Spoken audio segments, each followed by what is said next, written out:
Very good evening to all the NEET champions and NEET warriors. First of all, I would like to appreciate all of you for all your amount of hard work. Finally, your attempt is done for 2025. Now students, just before discussing the question paper, I would like to tell you one thing, that don't take anything to heart beta, okay. It is a blown out arrow that you have given your best attempt, and just wait patiently and calmly, happily for your result, okay.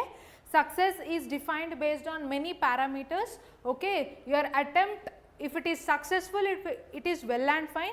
If it is not a great attempt, okay, you feel like it is disappointing, then you don't take it to heart, okay. It does not mean you have failed in life, fine.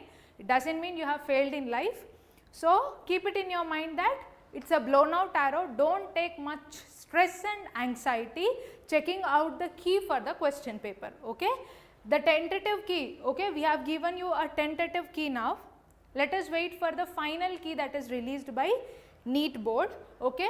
Now we will discuss the questions one by one very clearly, beta, okay. Look into each and every question more calmly and patiently, okay. So, yes, we look into what chapters of biology key. Now, I am going to cover all core botany chapters, plant physiology, and I am also going to cover cell biology and genetics chapters questions as well, okay. After this, we will be discussing chemistry set of questions, okay beta. So, yes, first question if you take, this is from biomolecules, okay. The first question, okay, this question is from biomolecules. The protein portion of an enzyme, okay, the protein portion of an enzyme is called as apoenzyme. The protein part of enzyme is called as apoenzyme. The non-protein parts can be prosthetic group, cofactor or coenzyme. It can be anything, okay. So, this answer will be option 1. Second question, if you see, Nana, second question, statement based question from ecosystem, okay. The primary source of energy in an ecosystem is solar energy. Of course, that is a true statement. Second statement, if you look into, the rate of production of organic matter during photosynthesis in an ecosystem is called as net primary productivity. Wrong. It is called as gross primary productivity, beta. It is gross primary productivity. So, if you can clearly observe it in, okay, statement 1 is true and 2 is false. What option we will go with it, beta? Statement 1 is correct but 2 is incorrect. Option 1 will be your answer. Next question, if you see, Nana, next question, third question, given below are two statements. Assertion reason type of question is given from sexual reproduction of flowering plants. A typical unfertilized angiosperm, embryo sac is the female gametophyte. Before fertilization, at maturity, it is having 7-celled 8-nucleated condition. We all know that in the embryo sac, at the chelical end, you will be having 3 antipodal ends, and at the micropylar end, you will be having 2 synergids. Synergids will have filiform apparatus and an egg cell, okay. This egg cell, 2 synergids, this 3 together form what, Nana? Egg apparatus. This 3 cells together form egg apparatus, and at the center you will have a polar nuclei. All this is called as central cell, okay. This is called as central cell. And now if you see, this assertion is true. Reason, what did he ask you? The egg apparatus has 2 polar nuclei. Wrong. Egg apparatus which is towards the micropylar end, egg apparatus which is towards the micropylar end, it has 1 egg cell and 2 synergids, where you will call it as egg apparatus. Clear, Nana? So, this is wrong. 2 polar nuclei are present in the central cell, fine. So, yes, reason is wrong and assertion is true, beta. A is true and R is false. Option 1 will be your correct answer here. Next question, if you see, beta, which one of the following is characteristic feature of gymnosperms? Of course, looking into the term gymnosperm only, we can easily answer. No, this is easy question only, okay. Gymno means naked, sperma means seeds. Seeds which are naked without seed coat are called as gymnosperm. It is as simple as it is, okay. Which of the following statements about Rubisco is true, okay. Rubisco, which is world's abundant enzyme. When I am discussing you the plant physiology questions also, I said definitely there will be a question on Rubisco for sure. Okay, Rubisco, it is nowhere related for the photolysis of water beta. Rubisco is involved in light independent reaction, that is fixation of carbon dioxide. Okay, it catalyzes the carboxylation of RUBP, of course true. Okay, the primary acceptor of carbon dioxide in C3 cycle. In C3 cycle, what is the primary acceptor of carbon dioxide, Nana? The primary acceptor of carbon dioxide is 5 carbon compound, that is RUBP. Okay, carbon dioxide which is accepted by 5 carbon, that is RUBP. It is fixed by the enzyme Rubisco. Okay, Rubisco into 2 molecules of 3-phosphoglyceric acid. Clear, Nana? So, here yes, it catalyzes the carboxylation of RUBP will be true. It is active only in dark? No. Light independent reactions, calling it as dark reactions is a misnomer, right? It is a misnomer. We should not call light independent reactions as dark reaction, because it does not mean that it takes place only in the dark. Okay? It just means that dark reactions or light independent reactions are dependent on the products of the light reaction. Those are what? ATP and NADPH, which are formed at the end of light reaction as assimilatory power. This will help in the fixation of carbon dioxide inside the stroma. Clear? So, yes, this will be wrong statement, Nana. It has higher affinity for oxygen than carbon dioxide. Wrong. It has high affinity for carbon dioxide than oxygen only. Okay. So, here the option will be 2 only, ma. Okay. The option will be 2 itself. What is the main function of spindle fiber? See, one question from cell cycle and cell division. Okay. What is the main function of spindle fibers during mitosis? To repair damaged DNA? No, it is nowhere related to it. To regulate cell growth? No. To separate the chromosomes? True. Okay. Spindle fibers which are radiated from the asters, okay, spindle fibers which are radiated from the asters are connected to what region of the chromosome beta? They are connected to the kinetochore. What is kinetochore? 2 disc shaped structures around the centromere or primary constriction. So, to this kinetochore region spindle fiber is attached. Fine. This attachment of spindle fiber to kinetochore happens in metaphase, and separation of the chromosome will happen in anaphase. Okay. So, this is option 3 beta, option 3. And next, if you look into, see, this time we got 4 to 5 match the following type of questions. I always said you people to look into match the following type of questions for sure. And here this question is from genetics only beta, that is from molecular basis of inheritance. Firstly, you see Hershey and Chase experiment, Alfred Hershey and Martha Chase. Hershey and Chase experiment, they gave unequivocal proof that DNA is the genetic material, which is of 4th option. We have to match 1 and 2, right? Euchromatin is loosely packed chromatin, heterochromatin is tightly packed. Next, Frederick Griffith, okay, Frederick Griffith, he has conducted experiment, transformation experiment from the bacteria, that is Streptococcus pneumoniae. Heterochromatin is densely packed or dark stained chromatin, right? So, here what will be our answer beta? A is 4, B is 3, C will be 2 and C will be 1 and D will be 2. Option 1 will be correct answer for this question. Okay. And then if we clearly see, Nana, match list 1 and list 2. This is also again from molecular basis of inheritance. Adenosine, okay, adenosine is a nucleoside, adenylic acid, nucleotide, adenine, nitrogen base, alanine is an amino acid. So, what will be our answer? Nucleoside, which has both nitrogen base plus sugar, nitrogen base plus sugar. Okay. So, that adenine plus ribose sugar, adenine plus ribose sugar will give you adenosine, that A is 3. Next, B, adenylic acid, that is a nucleotide, B is 2, C is 1 and D is 4. So, this is option 1 beta. What is the option? 1. Next question, if you see, Nana, which of the following are post transcriptional event? Again a question from molecular basis of inheritance only. So here if you see Nana, transport of pre-mRNA to cytoplasm prior to splicing, no, this is a it is not a post-transcriptional event. Removal of introns and joining of exons, what is this called as? Splicing, right? Splicing, which is mediated by SNRPs. Many a times in many classes we have discussed, right? So yes, here B is true. Next, addition of methyl group at 5' end of hnRNA.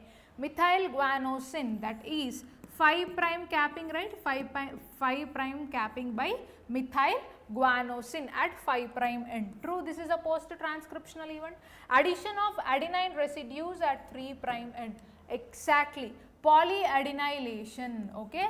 Polyadenylation. Okay, polyadenylation at 3' end.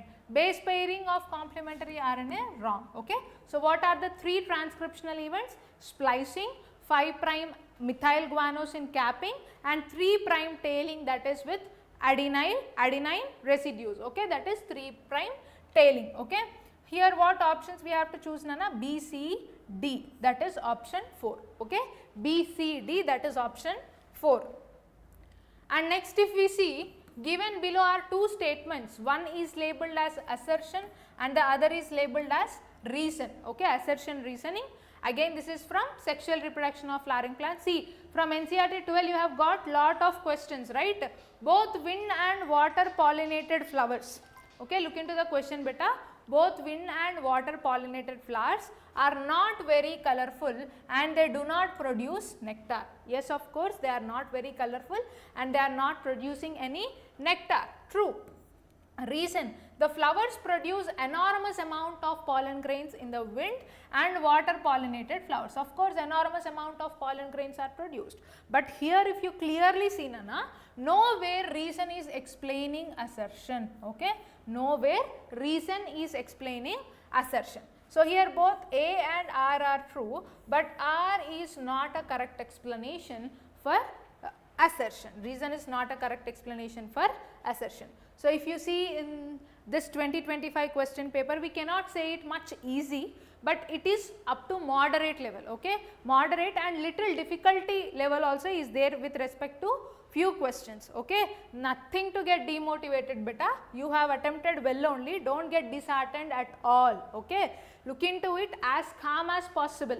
Fine, this is tentative key only. Look into it as much calm as possible. Don't get disheartened at any point. Fine. So here if you look into this question, epiphytes that are growing on the mango branch is an example of which of the following? This is an example for commensalism. Okay, what type of interaction is it? Commensalism. Next, read the following statements on plant growth and development. See, one more question from plant physiology of plant growth and development. First, if you see, Nana, this is from plant growth regulators. Plant growth regulators. Parthenocarpy can be induced by auxins, correct? Parthenocarpy is induced by auxins. Plant growth regulators can be involved in promotion as well as inhibition of growth. Of course, plant growth regulators are of 2 types, right? Plant growth promoters and plant growth inhibitors. Plant growth promoters and plant growth inhibitors. What are the 3 plant growth promoters, beta? Auxin, cytokinin and gibberellins. These 3 are plant growth promoters. What are plant growth inhibitors? Those are abscisic acid. Okay, abscisic acid. Whereas ethylene will perform dual function, sometimes mostly as plant growth promoters, sometimes as plant growth inhibitors. Clear? So yes, B is also true only. Next, if you look into C, dedifferentiation is prerequisite of redifferentiation. Of course, that is correct. Many a times in our class I have explained you the concept of differentiation, dedifferentiation and redifferentiation. What are dedifferentiated tissues, Nana? Dedifferentiated tissues are cork cambium and vascular cambium. Okay, cork cambium and vascular cambium. So yes, these are dedifferentiated tissues which are again conducting meristematic activity, and they are forming again few permanent tissues. What are those permanent tissues? Secondary xylem, secondary phloem and secondary cortex and cork. Okay, these are the redifferentiated tissues which are formed. Clear, Nana? So here if you see clearly, the options are A, B and C. Okay, A, B, C is correct, and then abscisic acid is a plant growth promoter, wrong. Apical dominance promotes the growth of lateral buds, wrong. Apical dominance is not promoting the growth of lateral buds. So here what are the correct statements he has asked? Correct statements are A, B, C. Okay, A, B, C, option 3 is the correct answer. Okay, keep it in your mind, ma. Next question if we see, this is from microbes in human welfare, again from NCERT 12. Which of the following is an example of non-distilled alcoholic beverage produced by yeast? Non-distillated alcoholic beverage that is produced is beer and wine. Okay, it is beer and wine. Rum, whiskey, brandy, these are distillated alcoholic beverages. Clear? So here option will be 1 mark. Next, what is the pattern of inheritance for polygenic trait? Okay, polygenic trait, multiple allelism, okay, pleiotropy, incomplete dominance, co-dominance, all these are what? Exceptions of laws of inheritance or exceptions of Mendelian principles. Fine. So here what is the pattern of inheritance of polygenic trait? This is a non-Mendelian inheritance pattern, non-Mendelian inheritance pattern, where many genes are controlling single trait, okay, where many genes are controlling single trait. For example, skin color of humans, fine, and kernel color of corn. Okay, these are few examples of what? These are few examples of polygenic inheritance, fine. So this is a non-Mendelian inheritance pattern, beta. And next question if you see, this is from morphology of flowering plants. Every year definitely from morphology you will get 1 or 2 questions asking only examples, which is memory based, right? So which of the following is an example for zygomorphic flower? Okay, zygomorphic flower, the example just by seeing we can mark it. Pea, bean, okay, these and all comes under what? Fabaceae family, which has what aestivation, Nana? Vexillary aestivation, where it has 1 standard petal, 2 wing petals and 2 keel petals. Only through one plane you can divide the flower into 2 equal halves. So yes, here just by looking into the question with common sense also you can answer. Okay, that is option 1, that is P. Okay, the answer for this is 1. Next, which of the following organisms cannot fix nitrogen? Okay, the question is asked from nitrogen fixation also. Okay, nitrogen fixation. Fine, cool. So yes, from nitrogen fixation, all this if you see, Oscillatoria, Anabina, Nostoc, Acetobacter, these all are involved in nitrogen fixation only. Volvox, which is the colonial algae, Volvox is a colonial algae. This is not involved in fixation of nitrogen. Option D. Okay, this is not involved in fixation of nitrogen. Whereas cyanobacteria, blue-green algae, Nostoc, Anabina, Oscillatoria, this and all are what? Blue-green algae, right? So they are fixing nitrogen. So here what will be our answer, Nana? Option D, that is Volvox, which is a colonial algae. This doesn't fix, this cannot fix nitrogen.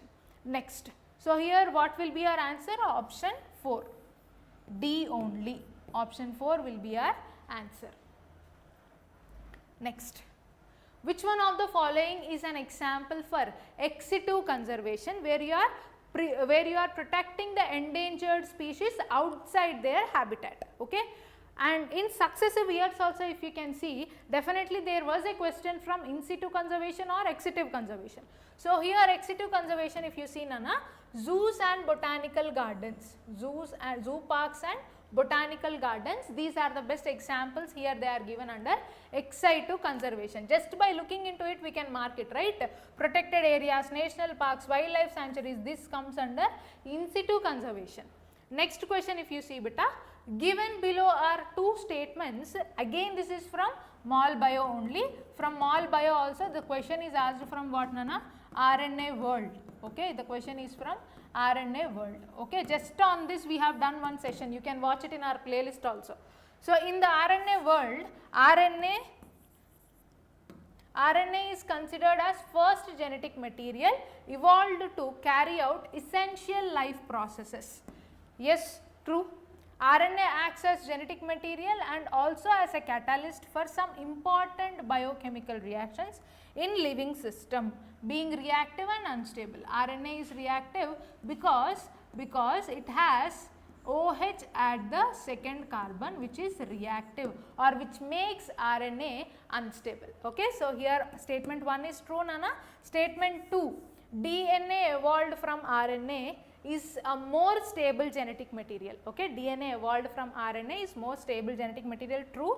It is double helical strand. It has double helical strands, being complementary, resists changes by evolving repair mechanism.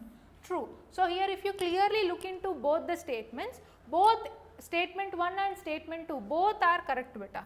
Both statement 1 and statement 2 are correct only. Next, again a question from mol bio only. Okay, this I think you felt some difficult level here. Transfer of RNAs and ribosomal RNA do not interact with messenger RNA. Okay, they do not interact with messenger RNA. Wrong. Okay, they interact with mRNA. Both mRNA, tRNA and rRNA only will conduct translation. They will only conduct translation. Next, if you see RNA interference takes place in all eukaryotic organisms as a method of cellular defense. Might be this point you have escaped from the NCERT. Okay, but then we will always say, right beta, you have to explore the NCERT. Okay, don't just stick into that. Okay, you have to explore the NCERT, where this RNA interference, it is definitely a method of cellular defense. This is a method, RNA interference or RNA. It is a method of cellular interference wherein it acts on silencing the genes. Okay, it acts on silencing genes. Okay, fine. So here statement 1 and statement 2, statement 1 is incorrect and 2 is correct. Statement 1 is incorrect, that you can clearly mark into. Might be, I think most of you people felt stuck over this statement, but by looking into it you can easily analyze beta RNA of silencing genes, that is helpful in cellular defense. Next, again a question from microbes in human welfare. This time we got 2 to 3 questions from microbes in human welfare only. Streptokinase produced by bacterium Streptococcus is used for removing clots from blood vessels. It is a direct statement, direct NCERT liner beta, where you can clearly look into direct NCERT liner, that is it removes clots from blood vessels. Again and again I am saying you have to go through the paper calmly only, don't get disheartened at any point of time. That's a blown out arrow. If you are looking into the questions and there are more wrong questions in that, it doesn't mean you have failed in life beta. Okay, this is just NEET exam. Okay, look it as exam only, don't get disappointed anywhere, don't increase your anxiety levels at any point of time. Next, again a match the following type of question from plant kingdom. This question is from plant kingdom, where pteridophyte, best example is Salvinia, which is heterosporous. Next, bryophyte, example Polytrichum, angiosperm Salvia, gymnosperm Ginkgo, which is the living fossil. I think this you have marked easily only. So A is 4, B is 3 and C is 1, D is 2, option 4 is the correct answer. And then if you see Nana, this is from your introductory part of cell biology, okay, where the scientist introduction is there. No? This is direct NCERT liner from that. Which one of the following statement refers to the reductionist biology? This is a reductionist biology means chemical approach to the study and understand living organisms. This chemical approach to study and understand living organisms, that is reductionist biology. You can see this in the introductory part of cell biology. Next, Nana, how many meiotic and mitotic divisions need to occur for the development of mature female gametophyte from megaspore mother cell in angiosperm? This also we have dealt more keenly. Now also I will say listen. Okay, in most of the angiosperms you have inverted ovule itself. You will have inverted ovule, where inverted ovule, inside that you will have nucellus tissue, nucellus cells. Nucellus cells are diploid. Okay, nucellus cells are what, Nana? Diploid. Just 1 minute, have patience, you will have clarity, you will get clarity on this question. So, one of the nucellus cell at micropylar end will differentiate into megaspore mother cell. This one megaspore mother cell undergoes reductional division, that is meiotic division, and it forms 4 megaspores. Okay, this is a linear tetrad. Okay, the megaspore which is towards the chelacal end is functional. The rest 3 megaspores will degenerate. From this functional megaspore, which is haploid megaspore, this is a haploid megaspore, it will undergo 3 successive mitotic divisions, Nana. First mitotic division M1, okay, first mitotic division, one cell will divide into 2. Second mitotic division, 4 cells are formed. Third mitotic division M3, 8 cells are formed, where 3 are at the chelacal end and 3 are at the micropylar end, central to polar nuclei or the central cell. So, this is the embryo sac, okay, where 3 cells at the chelacal end, 3 cells at the chelacal end. Just a second.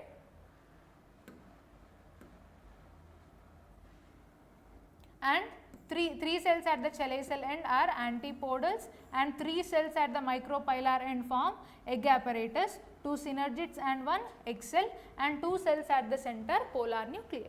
So, Nana, here 1 meiotic divisions, 3 successive mitotic divisions will form the female gametophyte in angiosperms.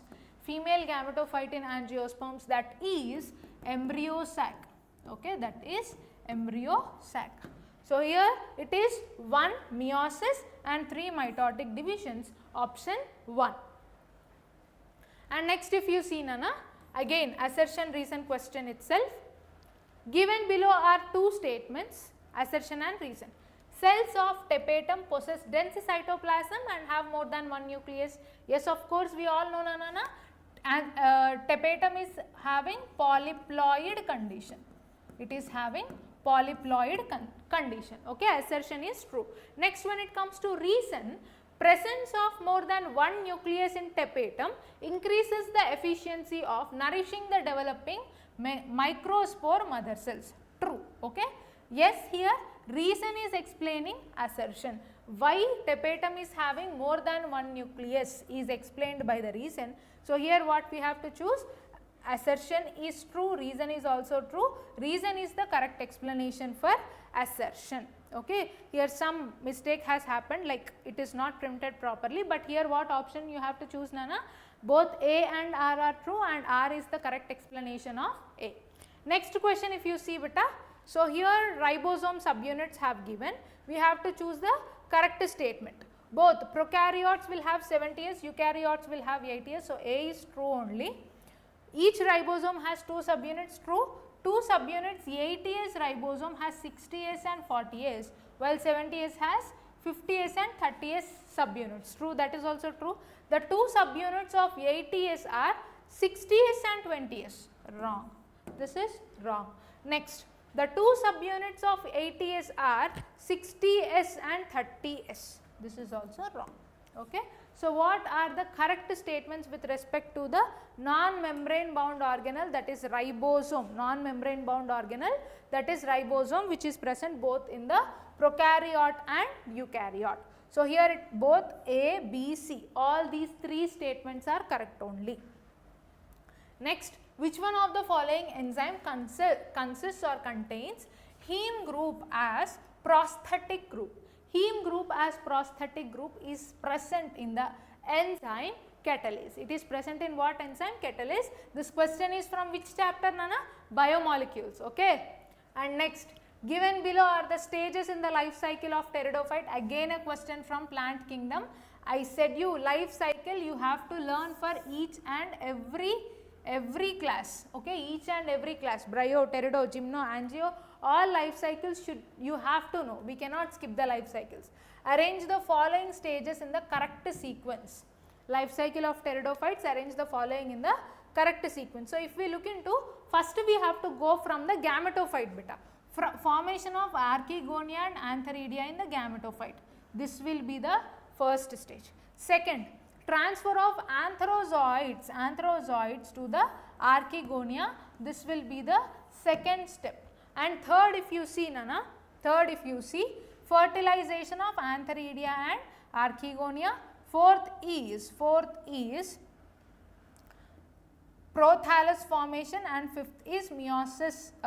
Fourth is, just a second, first is D, second is E, third is C, fourth is A, and fifth will be B. Okay. First, archegonia and antheridia formation, this we all know in the gametophyte. Second is transfer of antherozoids to archegonia through fertilization. After that, after fertilization, meiosis of spore mother cells. This will be 3 and this will be 4, and prothallus formation, this will be 5. Okay. So here if you clearly see, option 1 will be correct sequence. A is 4 and B will be 5. Yeah, option 1 mostly, Nana, that is D, E, C, A and B. This will be mostly the correct answer. Fine. And next, if you see,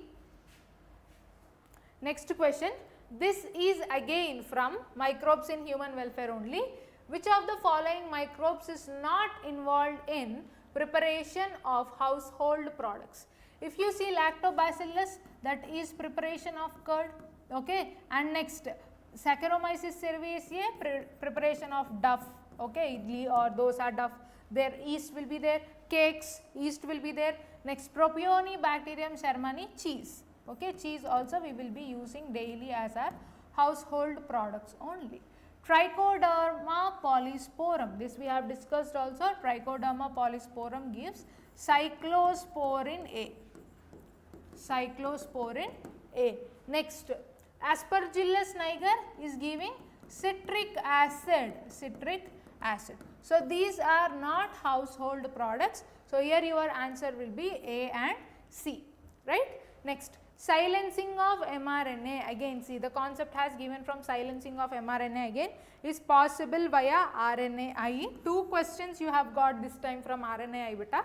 I think here you have felt little difficulty level because of, okay, silencing of specific mRNA is possible via RNAi because of complementary double stranded DNA. Okay, this is possible. Always RNA, copying of RNA is possible by complementary double stranded DNA only, because RNA will be single stranded. Okay. And then see, the question is from electron transport system, final step of aerobic respiration. Fine. So here the complex 2 of mitochondrial electron transport chain is also known as succinate dehydrogenase. Complex 2 is also known as succinate dehydrogenase. Cytochrome C oxidase is 4th complex. NADH dehydrogenase is 1st complex. Cytochrome BC1 is 3rd complex.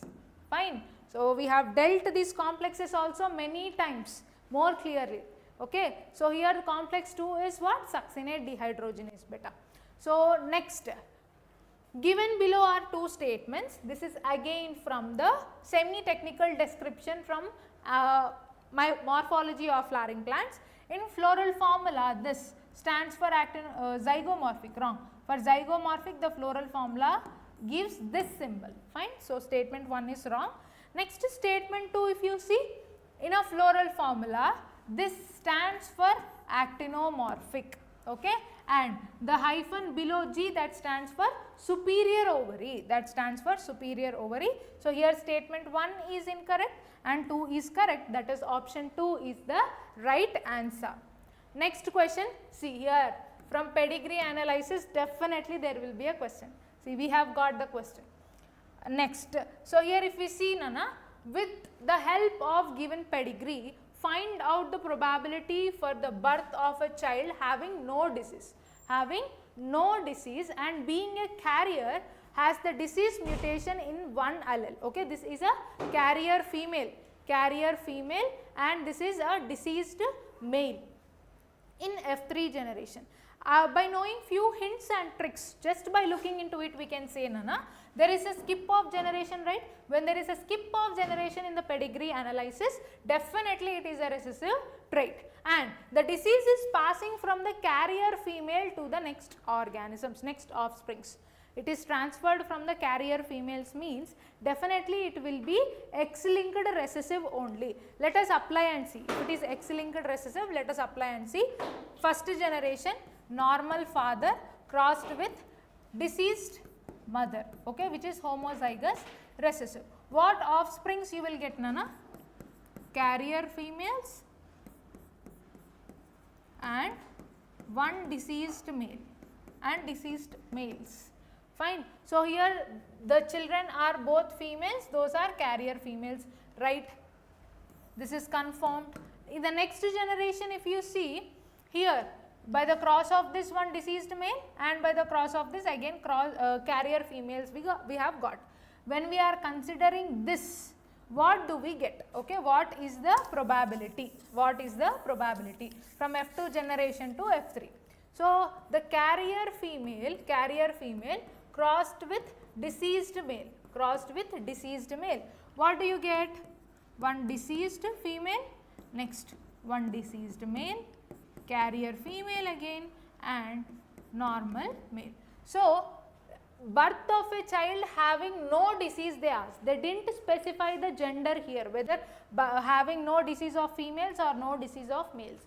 No disease of children in the F3 generation they have asked. If you take that into consideration, Nana, this will be the answer, okay, that is carrier female and normal male. Both of them doesn't have disease, no disease.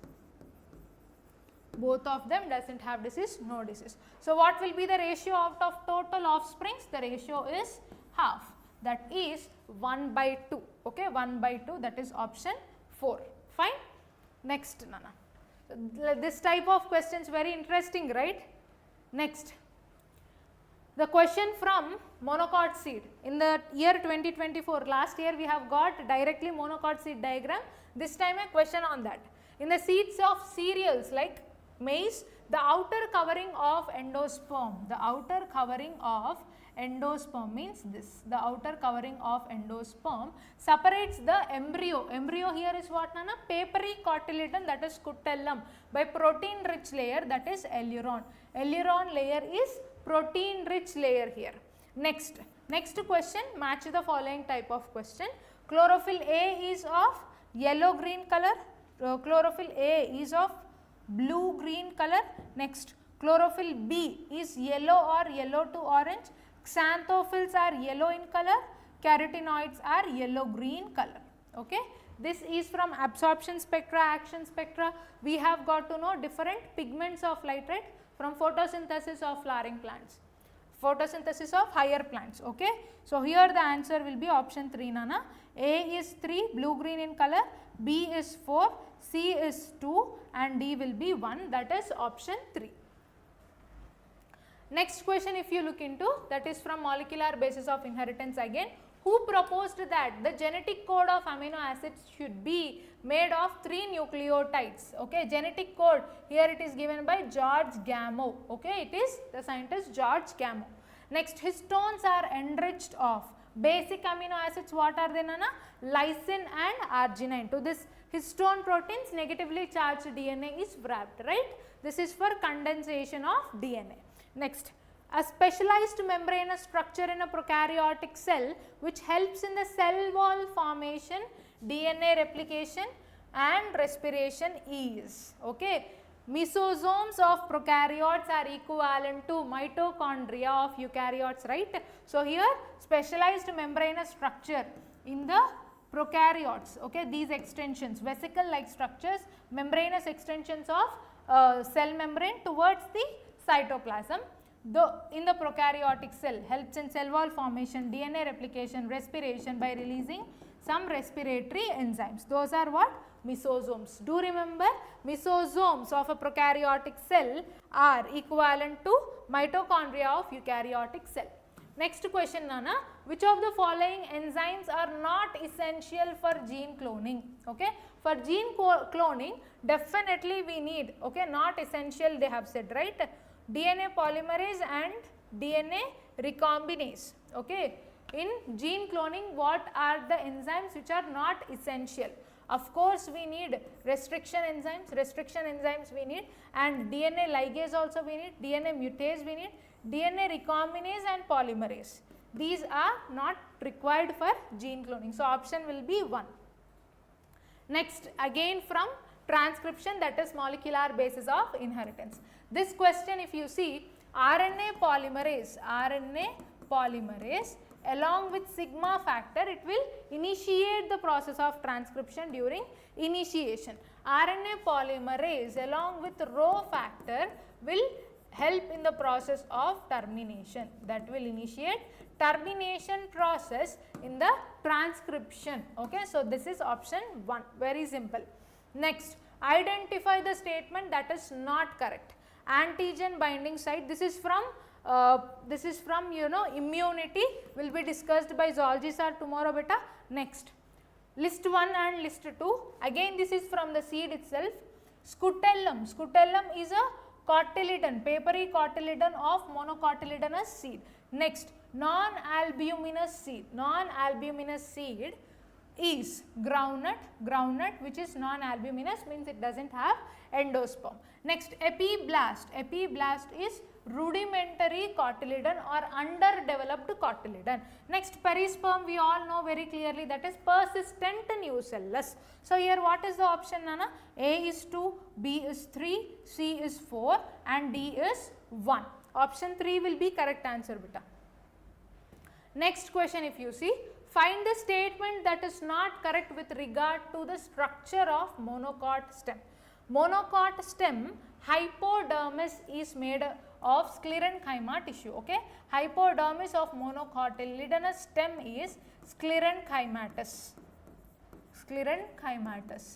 So here what is the option, Nana? Option 3 will be the correct answer. Option 3 will be the correct answer. Fine. And next, which one of the following phytohormones promotes nutrient mobilization which helps in the delay of leaf senescence in the plants? Okay, delay of leaf senescence, which is well explained through what effect beta? That is explained through Richmond-Lang effect, right? Richmond-Lang effect. Richmond-Lang effect by which hormone? Cytokinin. By which hormone? Cytokinin. So here what will be the option, Nana? Option 2. Next, name the class of enzymes that usually catalyze the following reaction. Here S is the substrate, G is a group that other than hydrogen. G is what? Group other than hydrogen, and S hash is another substrate. In product side you will see substrate along with the group other than hydrogen, that is this. So when this is there, this reaction is catalyzed by the enzyme transferase. This reaction is catalyzed by the enzyme transferase. Which class of enzymes? Transferases will transfer the group other than hydrogen. Okay. And next if you see the correct sequence of events in the life cycle of bryophytes. See, you have got 2 questions from the life cycle of bryophytes and pteridophytes only. Most of the students have skipped the concept of life cycle in the plant kingdom. Fine, thinking it is out of the syllabus, but it is in the syllabus only, and we got this time 2 questions from the life cycle. One is from bryo and second is from pterido. So here if you see what will be the correct answer, first you have to look into the gametophytic structure. First if you see B Nana, that is attachment of gametophyte to the substratum and then release of antherozoids to water and then fusion of antherozoids with egg, formation of sporophyte, lastly reduction division to produce haploid spores. So, here your answer will be option 1. And next if you see, this is from dihybrid cross. We have expected some sort of different numerical questions from dihybrid cross and all, but no issues.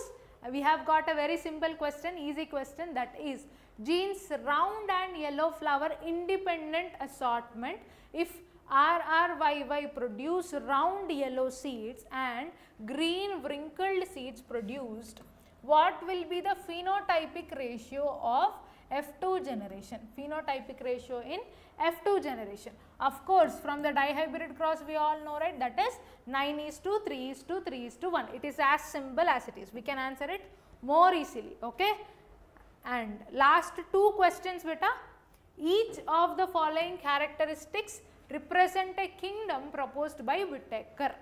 Arrange the following in increased order of complexity of body organization, okay. Complexity of body organization, if we clearly look into, we have to go with each and every statement clearly, Nana. Multicellular heterotrophs with cell wall made up of chitin, this is about fungi. Just mark it. You have to decode the question first, then you can go for the options. Heterotrophs with tissue, organ system level of body organization, this is of Animalia. And next, prokaryotes with cell wall made up of polysaccharide and amino acids, that is of which kingdom? Monera. And then eukaryotic autotrophs with tissue, organ level of body organization. Next, last is eukaryotes with cellular body organization, this is Protista and this is Plantae. Just a second, this is what? Plantae. Fine. So, now what did they ask us? Arrange in increasing order, ascending order of complexity of body organization, they have asked complexity of body organization. So, first if we see, first is Monera, that is option C, then it is Protista, that is option E, and then it is after Monera, Protista, then it is fungi, that is A, fungi, and then it is Plantae, that is D, and then after Plantae it is B. Okay, so this will be the sequence, Nana. C, E, A, D and B, that is option 2. Okay.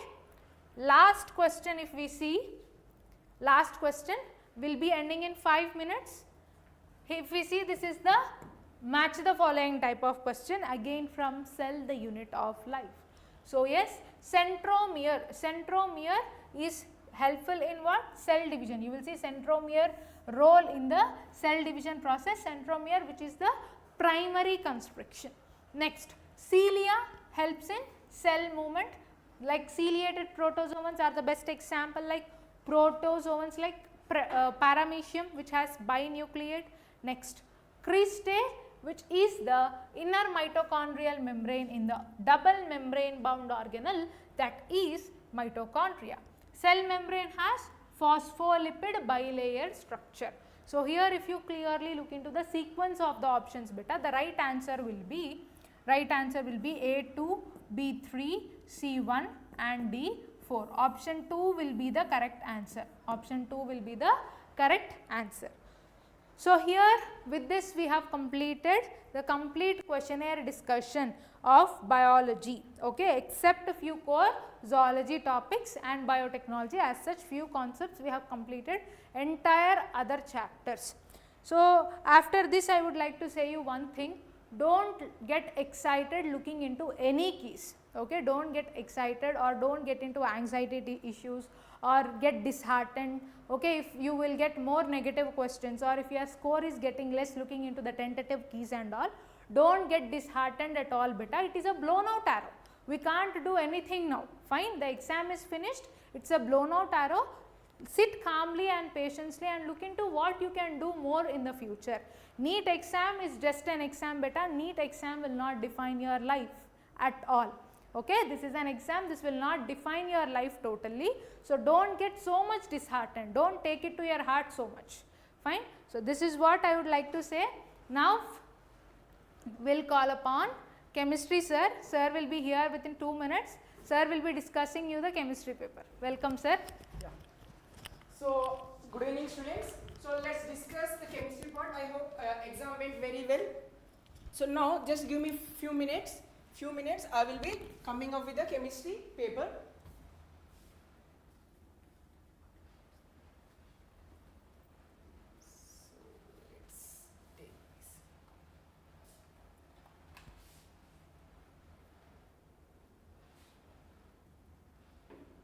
Sir, how was the chemistry paper this time? It is moderate. Easy to moderate level. Easy to moderate yeah. level. Like how we are thinking, like students have attempted the questions well. Yeah. So I have spoken with few students. They are saying, sir, it is moderate level. It is so not so easy actually. It is moderate level. Okay. Yeah. So what about your botany and zoology, ma'am? Yeah, it is up to moderate level, sir. We have got like few of the difficult questions. I hope students have attempted it well on this time. Great. This was not that easy exam. Yes. At the same time, it is not very tough also, sir. Yes.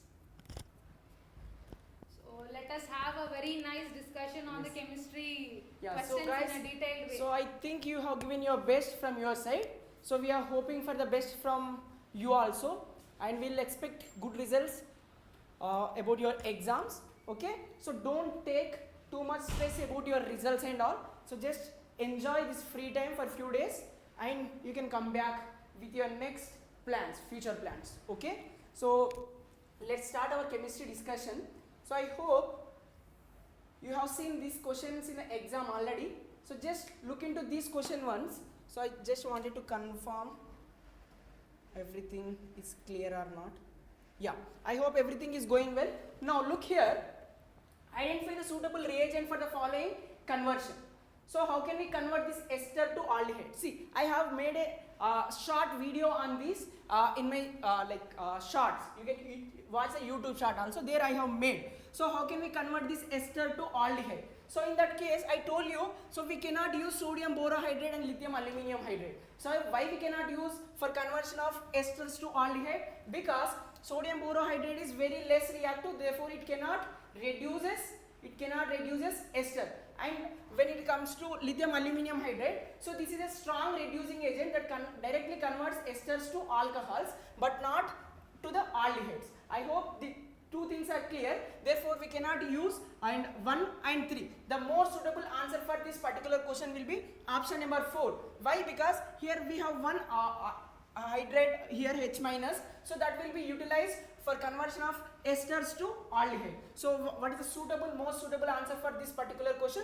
So option 4 will be the most suitable answer for this question. So you can go with option number 4. I hope it is clear. Only this hydride, aluminium, here we have isobutyl like aluminium hydride, right? So this hydride will be most suitable for this particular conversion. So esters can be converted into aldehydes. So when we use this one, so these options are not clear. Okay. Then next, what about question number 47 here? See, correct order of decreasing acidity of the following aliphatic acids. So how can we answer this question? See, given carboxylic acids, all of them are aliphatic acids only. So now how can we decide? So acidic nature, I already explained in the GOC part about this concept also. So here acidity of carboxylic acids depends upon their conjugate base, right? So whenever we have electron releasing group, the acidic nature decreases, and electron withdrawing groups increases the acidic nature of carboxylic acid, right? So here we do not have any electron withdrawing group, all of them are alkyl groups. Now alkyl groups of electron releasing groups, right? So electron releasing group decreases the acidic nature of carboxylic acid. Yes. By this statement we can answer this question. Look, here we have hydrogen attached to the carboxylic acid group, but here we have alkyl groups attached to the carboxylic acid group, right? Okay. Now I told you alkyl groups are electron releasing group, that decreases acidic nature, right? So out of these, here there is no alkyl group, therefore formic acid will be the more acidic, when we compare with any of the other options, right? So first option we have formic acid. Again, here we have methyl group, dimethyl groups here, and trimethyl, mean tertiary carbon, right? So now here it is having more releasing power, therefore according to the inductive effect, therefore I can go with option number 1 here also, because so here only one hydrogen, so having no effect, but here one alkyl group having little less releasing group than this two alkyl group. Therefore, which answer is more suitable? So option 1 is more suitable. What is the statement here we need to remember? So the statement is electron releasing groups decreases the acidic nature of carboxylic acids. That's it. So this is the statement you should remember here. Okay. Then next, what about the next statement here? Next question here, Lensagne's test. Which of the following reaction does not belong to Lensagne's test? So in Lensagne's test, what we'll do? Organic compounds. We'll take organic compounds and we will treat that with sodium metal, right? Sodium metal. So that will form ionic compounds here. For example, if it is contain an organic compound, given organic compound contain carbon and nitrogen, when we treat with sodium, so this will convert into NaCN. Sodium cyanide is formed like this. If it is having sulfur, then what we can get? Na2S. If it is having halogens, we will get NaX. If it is chlorine, NaCl. If it is bromine, NaBr, like that, right? So it means this is correct. See, does not belongs to Lensagne's test. They are saying halogen is there, that is converting into NaX. So this is Lensagne's test only.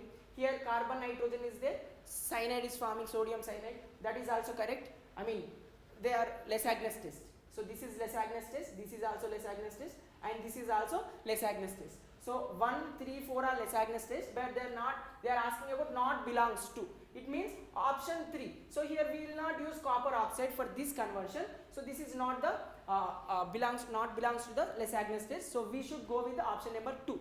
I hope this is also clear without any confusion. Okay. So if you have anything to discuss, you can write in the comment box. I will be looking in the comment box also.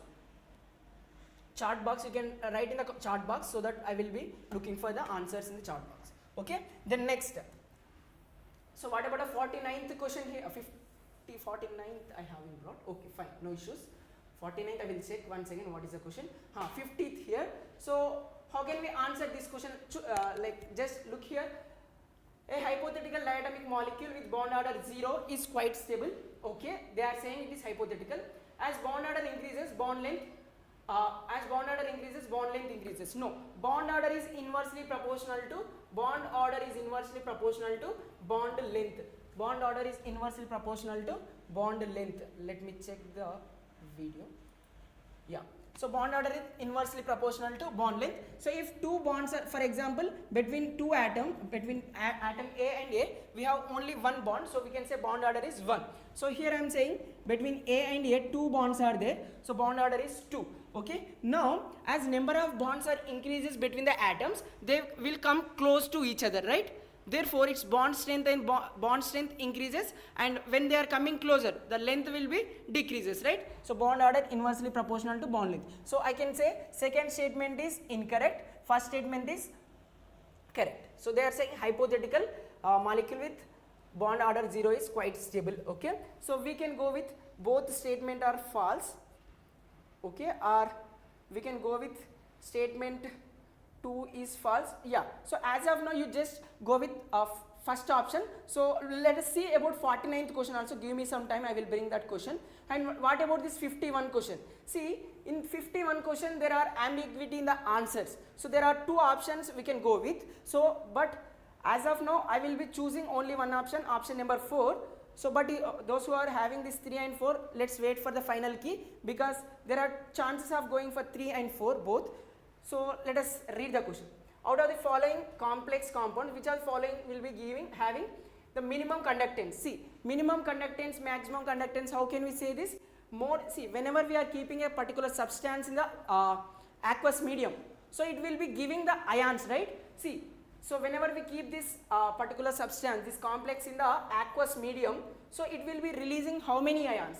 See, here 3 chlorine ions are there, so we will be having 3 chloride ions and 1 complex. and one complex, metal complex, this CONH3 6 times plus 3. So these are the two ions, these are here 3 and this is 1. So total 4 ions are getting. So more the number of ions, more is the conductivity. Okay. So maximum conductivity for option 1 and the next for 2. And here when we keep these two particular substances in the water, the conductivity is same for both of them, because number of, it won't dissociate, because there is no the ionic sphere ions, there is no ions here or here, cation anionic spheres are not there, only neutral complex is present in the both of these cases. Therefore what I can say, their conductivity is almost equal. But if we go with respect to the oxidation state, if there is any impact of oxidation state, here oxidation state is plus 3 and here it is plus 2. So with this we may, if more the charge, if we consider more the charge, more is the conductivity. So in that case we can go with option number 3. Okay, but mostly both options are correct, because there is no number of ions are same number of ions are there, so we can expect both answers are correct here. So let's wait for the final key about this particular question. Okay, and the next thing is so go for this 49th. Yes, here I have 49th, no issues. So 48th, yes, here we have 49th question. Yes, tell me here, the rate constant of the reaction is given this much. So rate constant K is 3 into 10 power minus 2 second inverse, and how much time does it take for 7.2 mole per liter concentration of reactant to get reduced to, okay. So this is a first order rate equation now. So what I can say, because why I am saying first order, the rate constant unit is second inverse. So which order it is? So second inverse is for the first order. So I can say they are asking about how much time. So T equals to 1 by K ln A by A minus X we can say, or from this T equals to 1 by K. So log, I can write ln as 2.303 log A by A minus X. So what is the A represents here? It is the initial concentration, how much it is given. So how much time it takes for 7.2. So what is the initial concentration? 7.2. Okay, mole per liter concentration of reactant to get reduced to. So A minus X is 0.9. So this is what we need to take. So here I am removing this decimal and this decimal. So 72 by 9. So I can write it as 8. So 8 we can write it as 2 cube. Okay, so 2.303. What is the K value they mentioned? K value they mention anything? Rate constant is mentioned as 0.03. So write here 0.03, or you can simply write it as 3 into 10 power minus 2.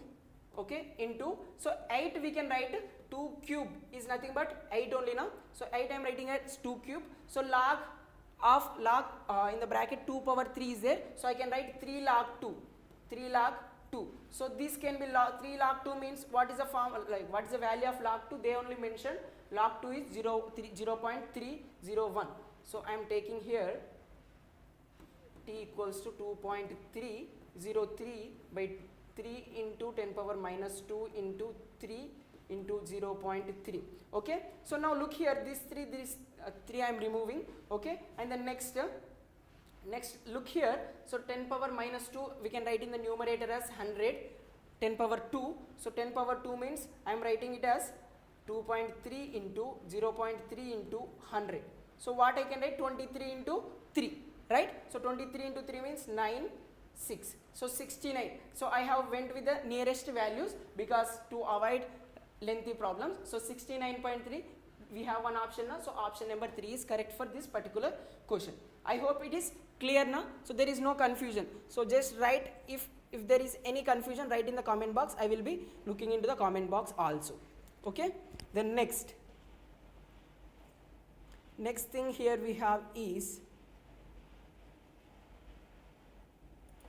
yeah, let's go further. Which of the following aqueous solution will be exhibiting highest boiling? Very easy question. This is what, based on the elevation in boiling point, colligative property solutions, right? So wherever you go, there will be one question from colligative properties, and that is also very easy question here in this exam. See, so what they are saying? So what they are saying here? which are the following aqueous solution exhibit highest boiling point?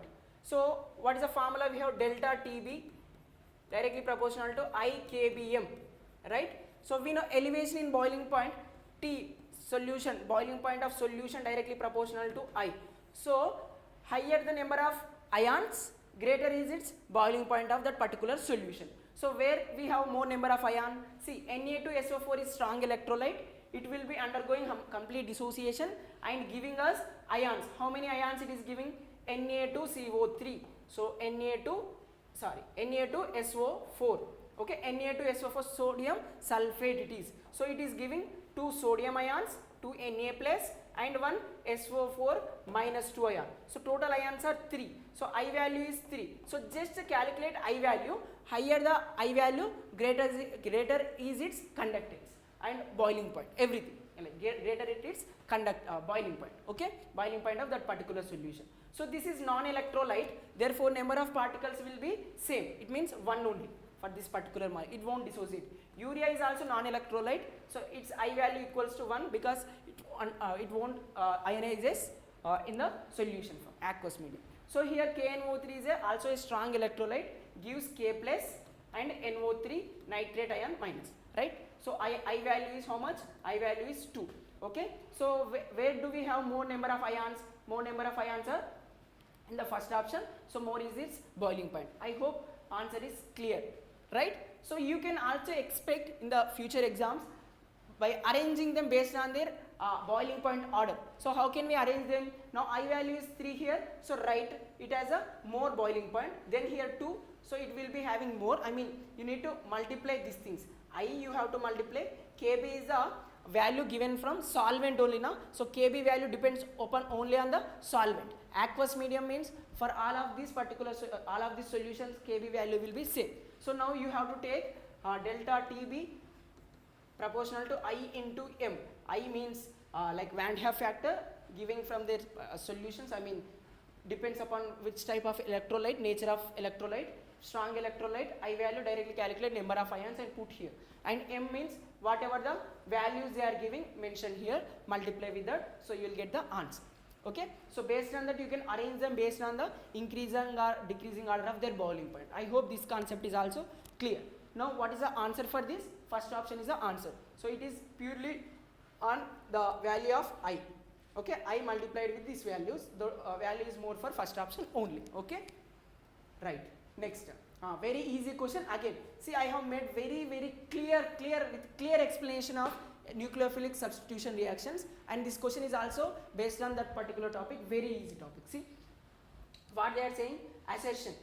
I minus undergo, like this is a primary alkyl halide, like alkyl iodide is given. Okay, so 1, 2, 3, 4 butyl iodide is given, undergoes SN2 reaction faster than Cl. Yes, right, because we also discussed the leaving group ability of I minus is more, because what is the reason? Leaving group ability of I minus is more than Br minus, then Cl minus, and least is for F minus.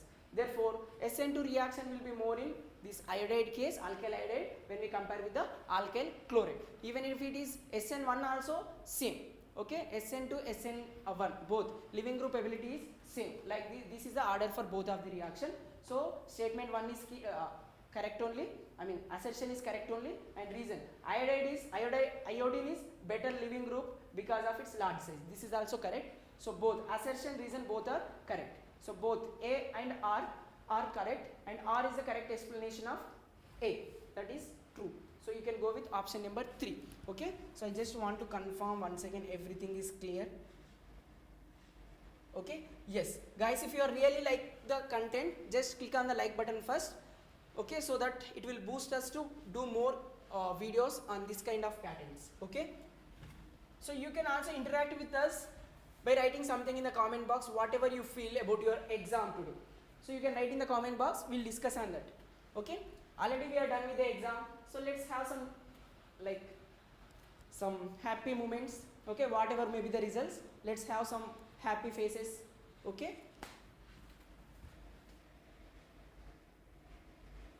The next thing is very easy question once again. Correct order of following compounds. 3 compounds are given. So just identify their oxidation state. Very easy question for the underlined elements. See, there is a one standard statement for all the alkali metals. The oxidation states in their compounds will be always +1. So here KO2 is given. So KO2 means potassium will be +1 and this oxygen O2 will be -1. So now oxygen will be -1/2 for each oxygen, but they are asking about potassium. So what is the value? It is +1. And here in H2O2, hydrogen peroxide. See, every teacher in every class of this redox reaction finding the oxidation state, they will definitely mention. I hope everyone answered this particular question because this is very basic. Even 8th, 9th students also, those who are really studying well, they can also do this question. Okay, so I hope everyone done with this, right? Hydrogen peroxide. So hydrogen peroxide will be H2O2, right? So H2H plus ions, and here oxygen will be having -2. For each oxygen atom it will be -1. So it will be -1 for each of the underlined element. For oxygen will be -1. So +1, -1. Okay, and what about sulfur here? So sulfur in sulfuric acid. Everyone will like explain this during the class. Every teacher will explain. I hope. So I hope you got answer for this particular question. Okay, so for two hydrogens it is 2 into +1, and for sulfur X, for oxygen 4 into -2, overall molecule is 0. So X will be -8 plus 2. So it is -6. If we send that side it will be +6. So +1, -1, +6. So what is the answer here? So we have option number 3, right? I hope you are done with this question. Next. 54 is done. And next, what about this 55? Very regular question it is. Haber's process. So Haber's process, we are studying it from 10th standard, right? So what is the use of Haber's process? For preparation of ammonia. So what is the catalyst we are using in that? So we are using iron, right? So A1. Okay. And what about Walker's oxidation? In Walker's oxidation we will be using PdCl2 as a catalyst, and copper chloride, cuprous chloride as co-catalyst, right? So B2, A1, B2. And what about Ziegler-Natta catalyst? So Ziegler-Natta catalyst is TiCl4.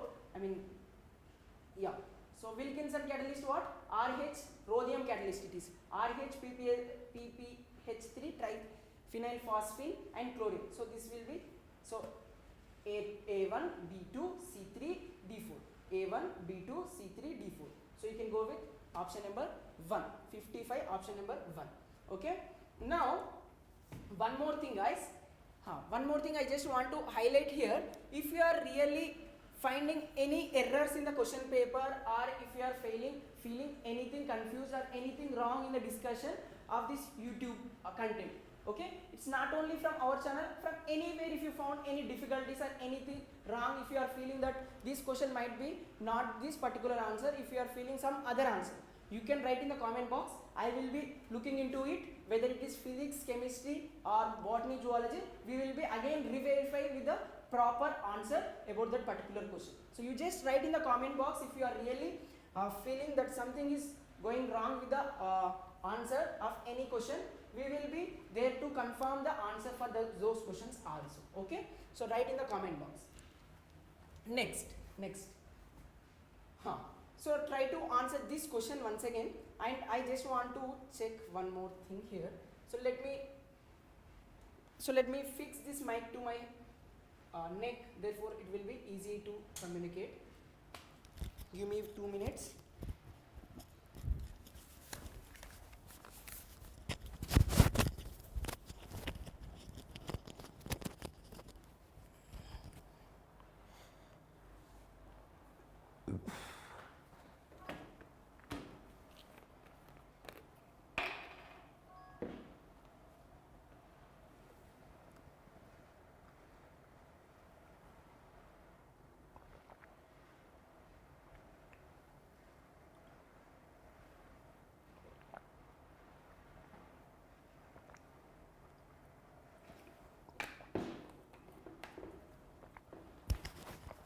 Yes, I hope everything going well.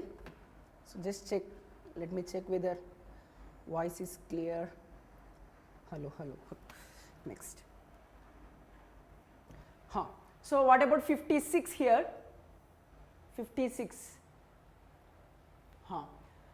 So like nitrogen that can form, okay, wait, statement 1, like nitrogen that can form ammonia, see, nitrogen can form ammonia and arsenic can form arsine. So it means NH3, something like NH3, okay, next arsenic AsH3, okay, this is fine.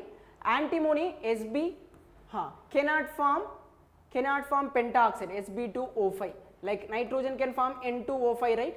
So like that Sb2O5 is not possible, okay, of course, because due to inert pair effect we will be studying now. So it means statement 2 is incorrect. Wait, okay, it can also form, okay, antimony can form, okay. So I can say statement 1 is correct, statement 2 is incorrect, okay. Let us check. So I can go with option number 1, okay. Okay, so if for this particular question you can go with option number 1 as of now, we'll see. And the next for 57, look here, ferromagnetism is considered to be as extreme form of paramagnetism. Yes, that is correct only now. And the next statement 2, number of unpaired electrons in chromium +2 and neodymium +3. So for this we will be having 4f4 6s2, okay, 4f4 6s2, okay. Then now for this chromium we will be having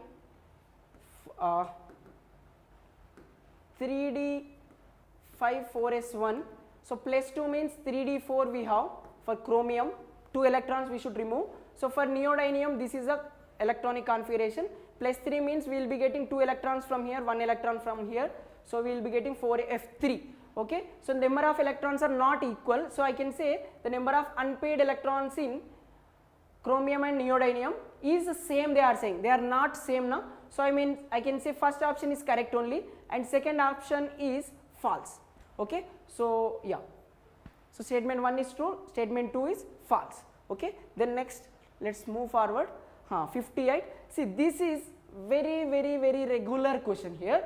So every time they will be giving like calcium carbide upon undergoing hydrolysis, it will be giving acetylene, right? This kind of question is giving, and here they will give iron, hot red iron tube they will be giving, red iron tube they will be giving like this, and what is the product they will be asking. So what is the product here? It will be forming benzene. So similar to that they given direct question here, it is very easy. So it is forming benzene here, right? Next, which one of the following reaction does not give benzene as a product? So first one will be giving benzene, and second one here diazonium chloride upon heating with water. So what it will be giving? It will be giving phenol. So why it is phenol, sir? Because it is going, N2 is going out as N2 gas, okay, diazonium chloride from here, from this benzene ring, it will be going as N2 gas, and these sigma bond electrons are taken by N2 only, right? So we are getting a partial positive charge on the benzene ring. It means the nucleophile is going out, it means negative charge is going out, so other negatively charged species should enter there. So from water we have OH minus as the nucleophile, so this will enter there. So it is nucleophilic substitution reaction. Therefore what is the product here? It is forming phenol. They are asking about benzene, but here we got phenol, so you can choose option number 2, okay. Now what about this soda lime decarboxylation now? So remove CO2 gas, we will be getting benzene here. So this is possible reaction. So N-hexane, again this is aromatization, every student will be studying, I hope, even for your IP or board exams also you will be coming across this thing, right? So fourth will be generating or producing benzene ring, right? So option 2 is little, it will be giving phenol, so that will be the most correct for this question, okay. And from chemical bonding, we already discussed all these examples in our class discussion, right, okay. Now tell me, XeFO3, XeO3 means xenon, 18th group element, so valence electrons are 8 and no monovalent elements, so 0/2, so it is giving 4 means 4 hybrid orbitals means sp3, so sp3 hybrid orbitals, but how many surrounding atoms? 3, so 3 surrounding atoms. Out of these 4, one is lone pair electron because 3 only atoms are there, so 3 bond pairs, so it means xenon you write, so make 3 sigma bonds like this, okay, and put one lone pair electron, and it will be forming pi bonds also. So we will be having a pyramidal geometry with one lone pair, okay. So sp3 pyramidal, okay. So A2, next xzf2, so 8 plus 2, 10 by 2, 5 means sp3d2, sp3d, so trigonal bipyramidal geometry, okay. I mean the original geometry for electronic geometry will be trigonal bipyramidal. So from this xenon you keep, so trigonal bipyramidal means it should be like this, okay. And now lone pairs are how many, bond pairs are how many? So for this the hybridization is like 5 hybrid orbitals, so it is sp3d, okay. Out of these only 2 surrounding atoms are there and remaining are 3 lone pairs. So always remember, place the lone pairs in equatorial positions here, here, here, and the fluorine atoms here and here. So what is our structure here? Fluorine, fluorine. So this is looking like a linear molecule now. So sp3d geometry linear. So option B1. So like that, if you calculate for this, you will be getting sp3d3 distorted octahedral. For this you will be getting okay. So for C we will be seeing, see 8 plus 4, 12 by 2, 12 by 2 means 6 means sp3d2 hybridization. sp3d2 hybridization means 5 atoms are there, 5 surrounding atoms are there. So out of this octahedral, so 6 atoms should be there, only 5 are there. It means one position is occupied by lone pair electrons. So therefore in octahedral, one position is occupied by lone pair, remaining 5 positions are occupied by surrounding atoms. Therefore we will be getting square pyramidal geometry. What is that? Square pyramidal geometry. So sp3dt and square pyramidal. So I can go C4. So C4 here, C4, where is this? C4 here, only one option is there. Directly you can go with option number 3. It's very simple question now. So very simple question from chemical bonding. Every time whatever the exam you are going to attempt, there will be one question from valence shell electron pair repulsion theory. That is what? Hybridization, structures, geometries, these things, okay. So even if you want to prepare for future for other exams, you should focus on this particular topic at any cost, okay. You should not skip chemical bonding, okay, molecular orbital theory and valence shell electron pair repulsion theory. Okay, we are done with the first question. Yes, this is the one again everyone should focus. Like what is that? Free radical substitution reaction of alkanes. So for example here I have propane. So for this if I do monochlorination, so I can put the chlorine here or I can put the chlorine here and here. So it means what are the products we can expect? This is the one product and here this is another product. Like this, how many products are possible for this particular molecule they are asking, okay. So little tricky question here, but we need to answer this.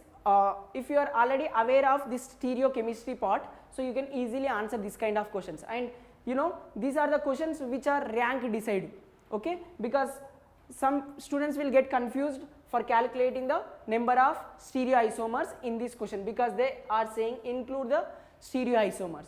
So for chlorination, whenever we are doing for chlorination or like halogenation, monohalogenation, first of all we need to know how many types of hydrogens are there.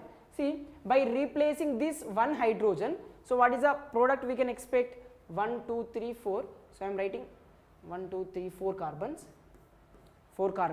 and second position one methyl group is there, and I am inserting chlorine here by removing one hydrogen. It means substitution reaction at here.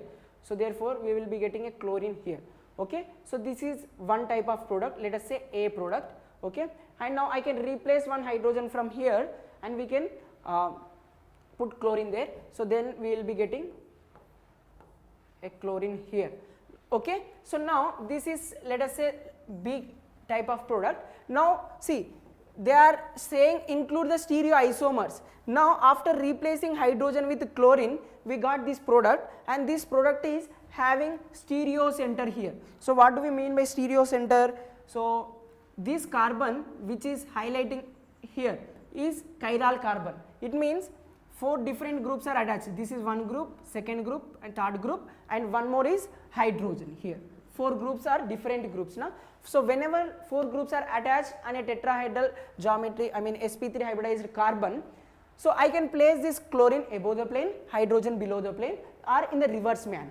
Therefore, 2 types of isomers are there. For whenever we are finding the stereoisomers, count number of chiral center or number of stereo center and write it as 2 power n, where n represent number of stereo center. How many chiral centers or stereo centers are there here? 1, right? So 2 power 1. So how many isomers are possible for this? So 2 isomers are possible. So this is the thing you need to remember here. So A type product is 1, B type products are 2, and the next if we replace this hydrogen, so what is a product we can get?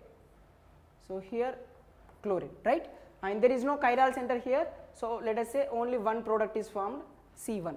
Okay. Now if I replace one hydrogen from here or here, both give same type of product, so I can replace one of the hydrogen from here or here, both are giving same, and that will be looking like this.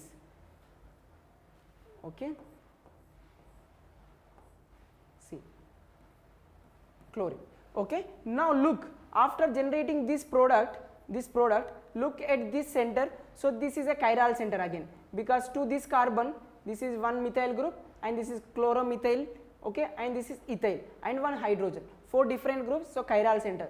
So after getting the product, we have a chiral center. So here also one chiral center means 2 power 1. So this kind of products are 2. So D type products are, I mean from D type hydrogen we will be getting 2 types of products. So total number of products are 1, 2 plus 2, 4 plus 2, 6. So option number 2 is the perfect answer for this particular question. So 60, option number 2. I hope this is clear. So you can make a note of this, because definitely you can expect in the upcoming exams also whatever you are going to write. Okay. So just if you want, you can make a note of it. Let me check the comment box once again.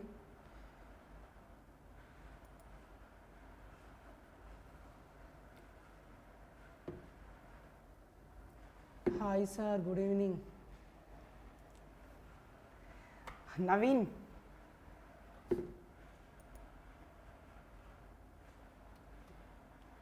Hello Naveen.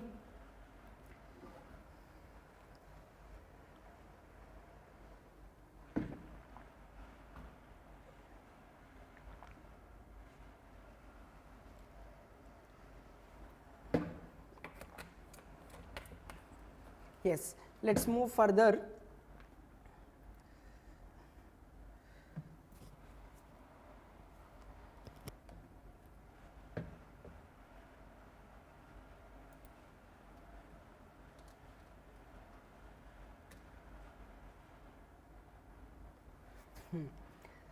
So the next question is 61.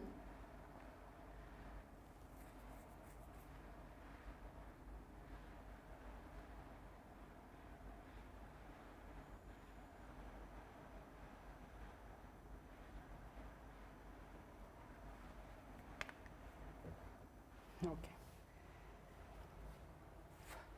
61 here. Read the question. Which of the following statements are true? So unlike gallium, that has very high melting point, cesium has a very low melting point. Okay, this statement looking something wrong. Okay, let's go for the other statement. The Pauling scale, electronegativity values on nitrogen, chlorine are not same. No, they are having same values, not around almost 3.5. What is the Pauling scale electronegativity values for nitrogen and chlorine? It is around 3.5. Next, argon. So this is correct statement. So argon, K plus, potassium, chloride and calcium, all of them S minus, all of them are having 18 electrons, right? So they are isoelectronic species, right? So this is also correct. No? Next, the correct order of first ionization enthalpies of sodium, magnesium, aluminium. So which one will be least? Sodium will be least, alkali metals are always least. Okay, and next, and silicon also we should compare. Na? So silicon will be highest, after that magnesium, because of it is having 3s2 electronic configuration and aluminum is having 3s2 3p1. So here we will be studying about penetrating capacity. So what is mean by penetrating capacity? The s orbital is more close to the nucleus of therefore it will be the electron, the energy required to remove electron from 3s will be relatively harder or difficult when we compare with the 3p. Therefore we can easily remove electron from 3p, therefore it will be having lower ionization energy. So always remember 13th group elements ionization energy will be lesser than the second group elements, that is what the magnesium, I mean beryllium, magnesium will be having higher ionization enthalpies than the boron, aluminum respectively. I hope this is clear. Okay, so this statement is incorrect.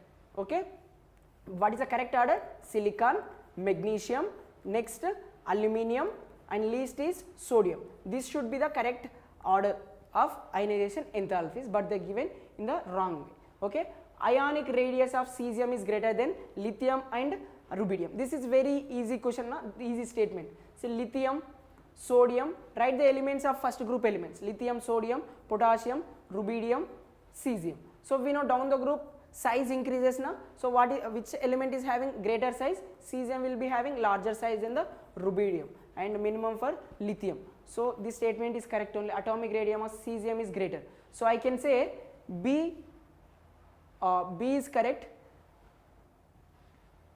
B is correct, C is correct, BC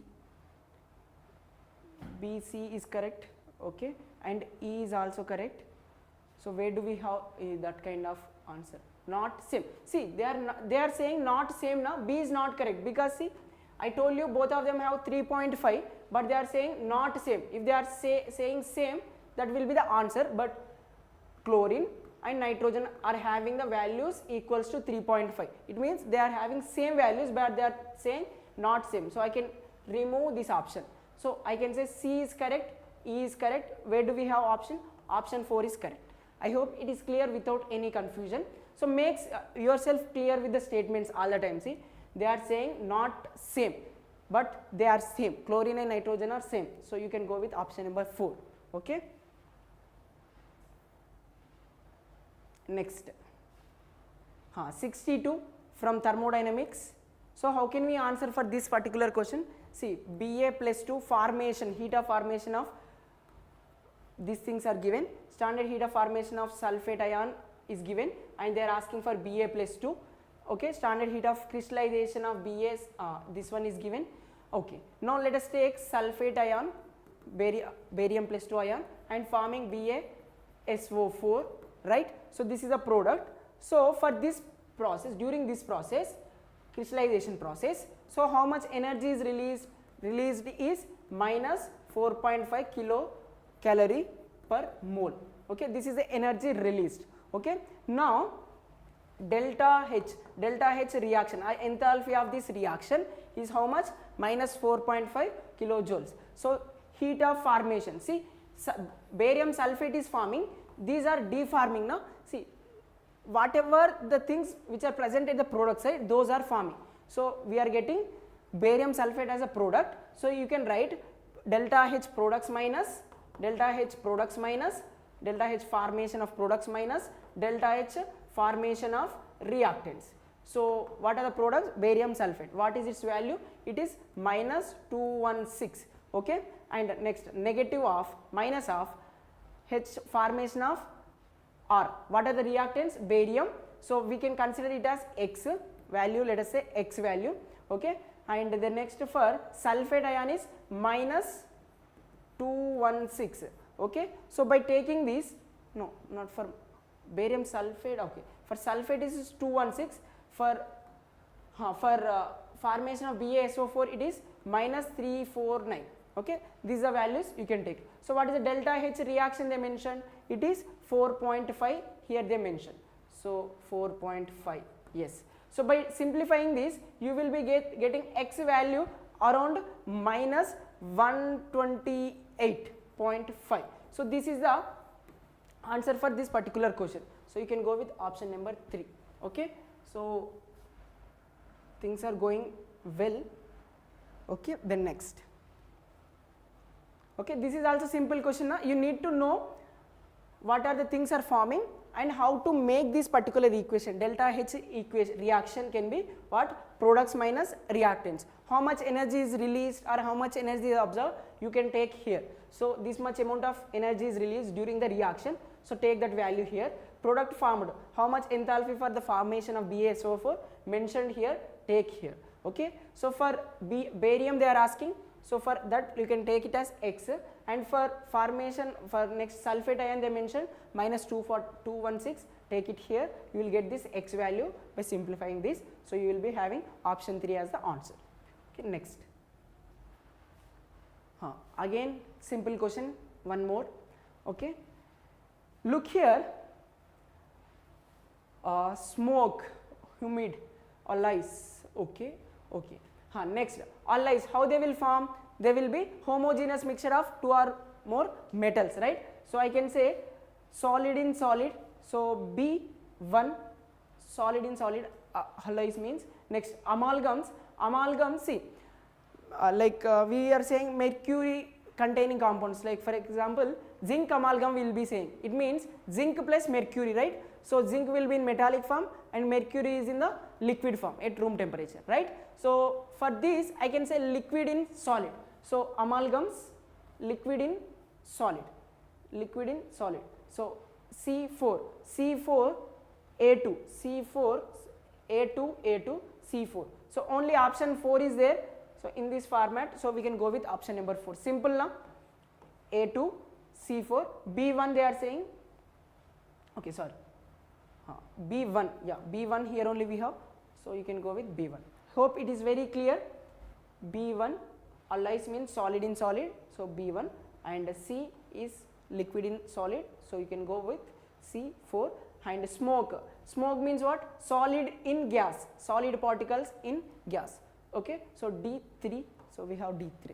Okay, simple question this is also. So where do we come across this? So we will be seeing this in the solutions in the introduction itself. Solution chapter introduction, types of solutions, there we will be learning first chapter of your, first chapter of your 12th standard, right? So there will be coming across this particular topic. Okay, very simple, just stick to the NCERT. Next, again easy question. Which of the following diagrams gives an accurate representation of above reaction?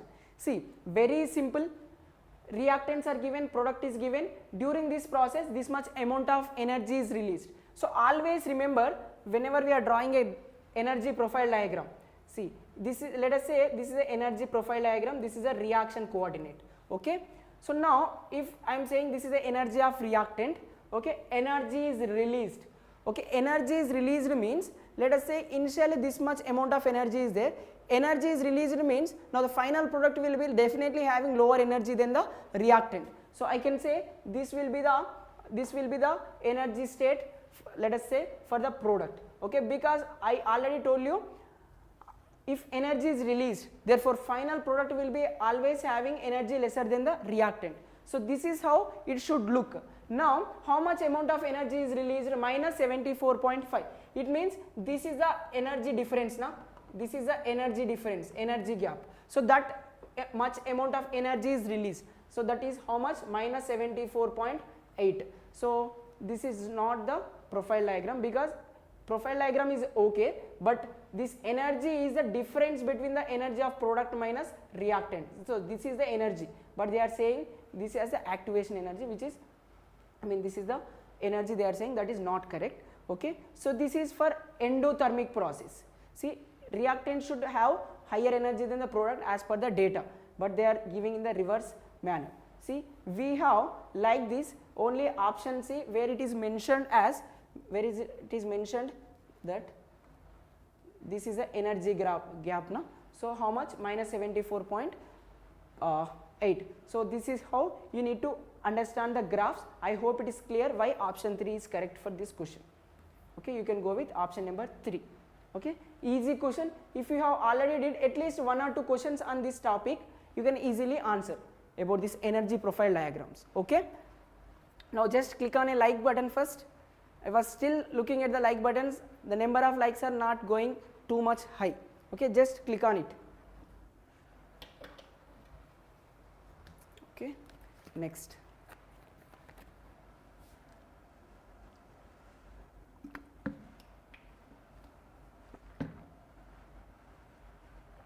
Next, let us look into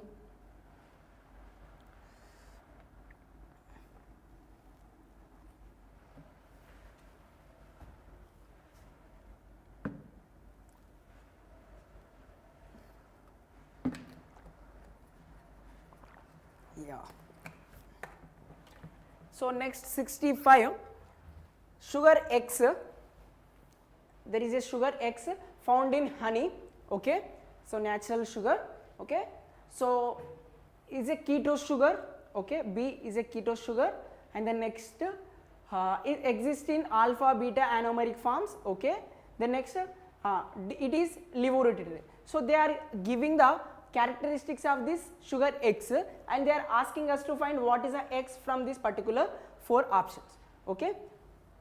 Now see here, we know glucose is aldohexose, right, it means aldose form, it is having aldehydic form, but they are saying keto sugar, okay, so we can eliminate C from here, D glucose, okay. So sucrose is what? It's a combination of beta D glucose, alpha D glucose and beta D fructose, na? So it is also not the correct one, okay, and here the most like they are saying it as levodotated. So we know fructose is a ketose sugar, right, it is what? Ketose sugar, and it is having, so ketose sugar is perfect, okay. So this will be available in the fruits, right, so fructose we can also say fruit sugar, right, so it's a fruit sugar, and also honey, it is also present in honey, and the next it can exist in alpha beta anomeric forms like alpha D fructose, like 5-membered ring will be getting, so I can say this is also exist in this form and it is levodotated. So most suitable answer for this question is option number 4. So this is from biomolecule, just statement based questions, okay. So if you are already studied about them, you can easily answer, okay. The next one,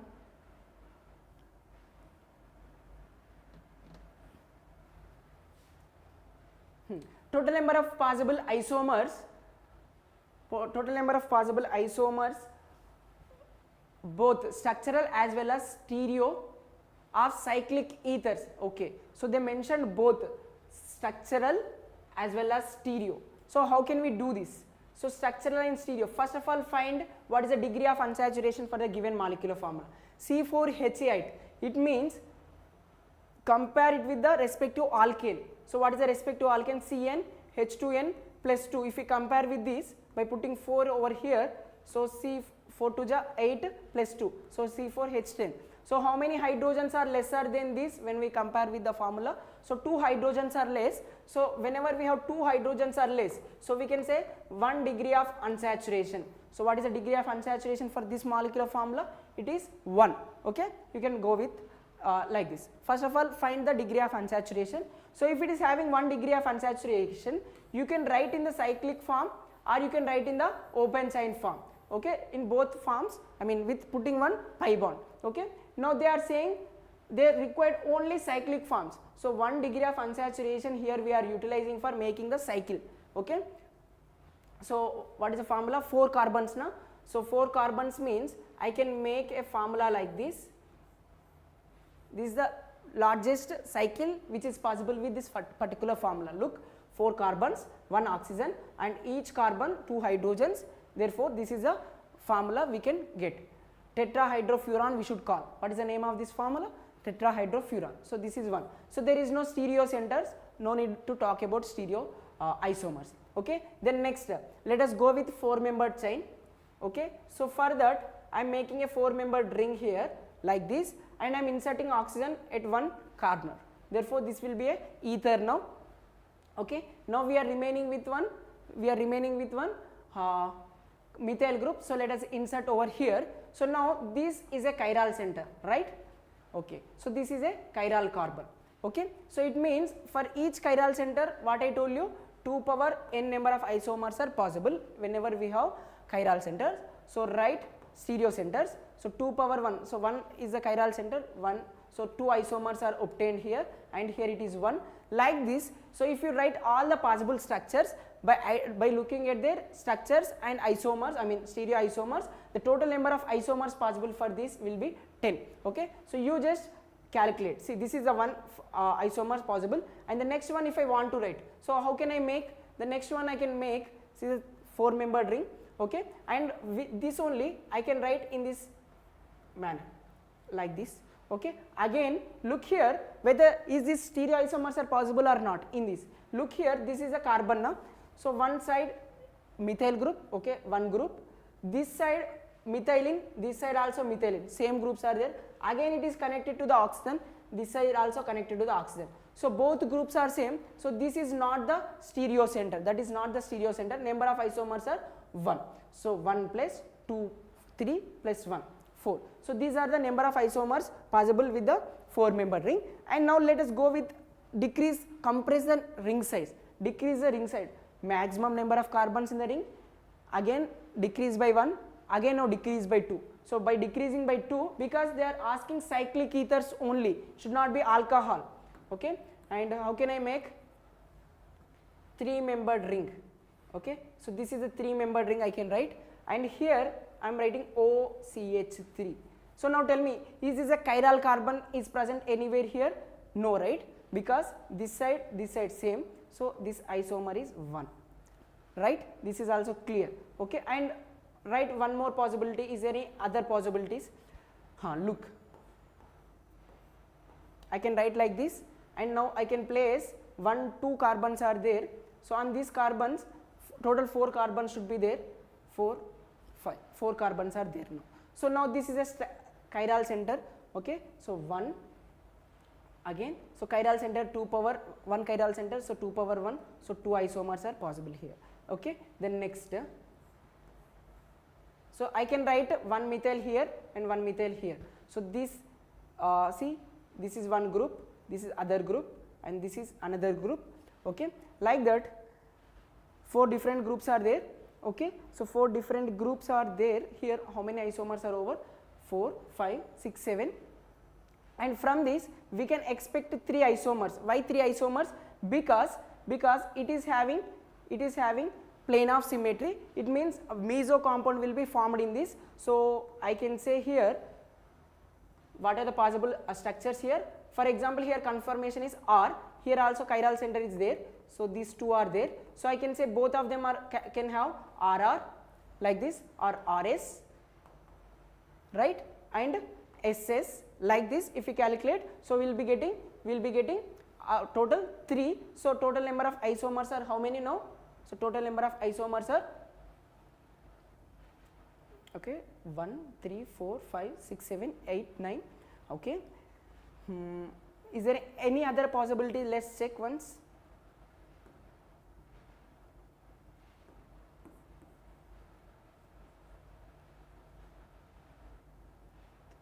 There is no other possibility to draw the structure, therefore here we have 3. So total number are how many? So it is 10 only, so you cannot make more than this. So 11th one is not possible, so you can go with the first option.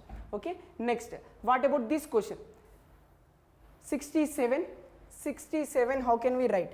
So write K for the reaction A gives rise to 2B, both are in the gaseous form. The backward reaction rate constant is higher than the forward reaction rate constant by a factor of this much. Okay, so KF, okay, so KB is a backward reaction rate constant. Okay, and then next KF is a forward reaction rate constant. Let us say these are the 2 rate constant. We know equilibrium constant Kc is the relation, like ratio between Kf and Kb, and these they are saying, what they are saying, rate constant, backward reaction rate constant, this is higher than the forward reaction rate constant by a factor of 2500. So it means what I can write, the ratio can be written as, so Kf by Kb. So Kb is how many times higher? 2500 times higher than the Kf. So I can remove these 2. So what is the Kc value I got? So 1 by 2500 we got. Okay, like this we can make. And now they are asking about what is the value of Kp for this reaction? Okay, simple. So what we can make, so we got Kc value for this is a gaseous reaction. So Kp Kc relation, we have Kp equals to Kc RT power delta Ng we can take. Okay, so now we need to find this Kp. So write the Kc value 2500 first into what is the R value we have? R value is 0.083 into what is the T we have? 1000. Okay, what is the delta Ng? Delta Ng is number of gaseous product minus reactants. Here it is 2, here it is 1. 2 minus 1, it is 2. So power 1, it is same. Okay, 2 zeros, 5 2s are 5s. So how much we got finally here? Here it is I can write it as 5 here. So 83 into 10 power minus 3 we can write. Okay, so by looking at the options, do we have anything like this? Okay, not there. So let me take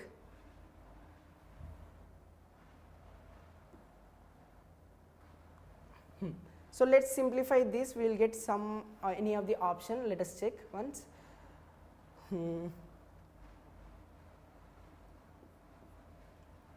So we can get any option is possible from this.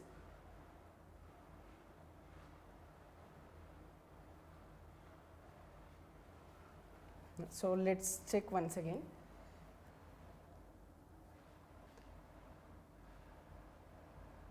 Into 2 is also there, that's what I was missing here. So I can write this as, so here 2 is there now, so we can write 5, 6 and 16 into 10 power minus 3. So now how much we got? So 166 by 5 means, so we can get around 3s are 15, so again 3s are 15, again we are remaining with 1, so 1 means if we put the point, so we can say 10, so it will be 2. So we have an option like this. Yes, of course we got the final answer.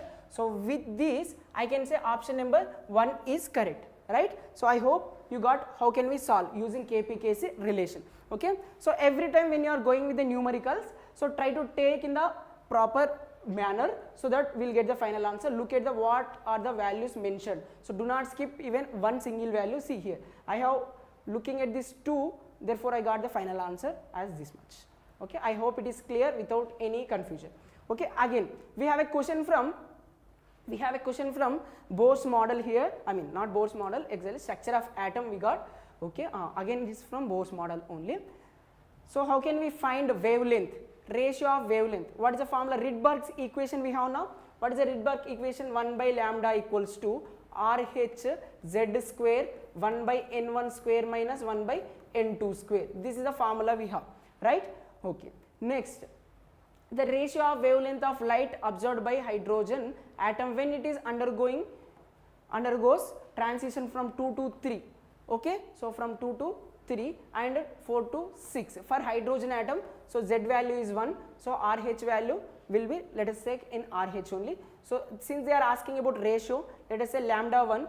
Okay, so this I am writing RH, Z value is 1. So what is the N1 value? That is 2 here. So 2 square 4 minus 9 square you can take, 3 square 9 you can take, and here we can say lambda 2 which is equals to RH.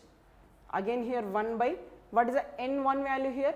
4, 4 square 16 you can say, and minus 1 by 6 is there now, again 36. Okay, so by simplifying this you will be getting lambda 1 by lambda 2, that is a ratio they are asking now, so that it will be 1 by 4 you will be getting the answer. So you can go with option number 2. Okay, very simple. So I already did this question, so this is the second option of this particular question. Okay, next, is there any question missing in this? No. Okay, again we have 68 done. 69, this is again very easy question from electrochemistry. They are asking about degree of dissociation or association. Lambda equals to what? This is what we need to find. By looking at the values, they given molar concentration. Okay, and what is the limiting molar concentration? Limiting molar concentration is also given. So take the ratio of these two things, we will be getting the final answer. molar concentration by limiting molar concentration of that particular solution. So by taking this, so you will be getting how much this value is mentioned, lambda m of this one is 90, okay, and limiting molar concentration is 349.6, let us say 350 you can take. So by simplifying this you will be getting 0.02, this answer is correct only, okay. So this will be the perfect answer for this question. Okay, then again from Raoult's law solution, we are seeing this is the third question from solutions chapter. So one is from colligative properties and the other one is from types of solution, and this is from Raoult's law. So what is the Raoult's law? We have P total or P solution equals to PA plus PB, or P naught A x chi B, I mean solution equals to vapor pressure of solution equals to P naught A chi A plus P naught B chi B. So this is a formula we need to use here, right? Okay. Now what they are saying here, 5 moles of solution X, 10 moles of liquid Y. Okay, X and Y are the two liquids. Upon mixing them, we got a solution. Let us say PS and vapor pressure PS, having a vapor pressure of 750. So what is the value they are having? This is the vapor pressure of solution. They are saying 70 torr. Okay. Now let us calculate. This is the value given. Let's calculate our value. Okay. So in the pure state, X and Y is having 63 and 78 respectively. So it is simple now. So P naught A is nothing but, so I can say P naught X chi X plus P naught Y. As per the question, I am making the formula PS. Like this we will write. Okay. Now what is the P naught X they mentioned? 63. Okay. Into 63 into what is the value of mole fraction of X here? So how many moles are given? 5 is given, moles, 5 moles of X is given and 10 moles of Y is given. So totally it is 15. Okay. And then next P naught Y is 78 into, so it is 10 by 15, right? Okay. So this is 3 times. So this is 2 by 3 times. So I can write 63 by 3 plus 78 into 2 by 3. Okay. So we can make this as 63 into 78 into, here it is 2, right? 78 into 2 you can write. Okay. So 63 into 63 plus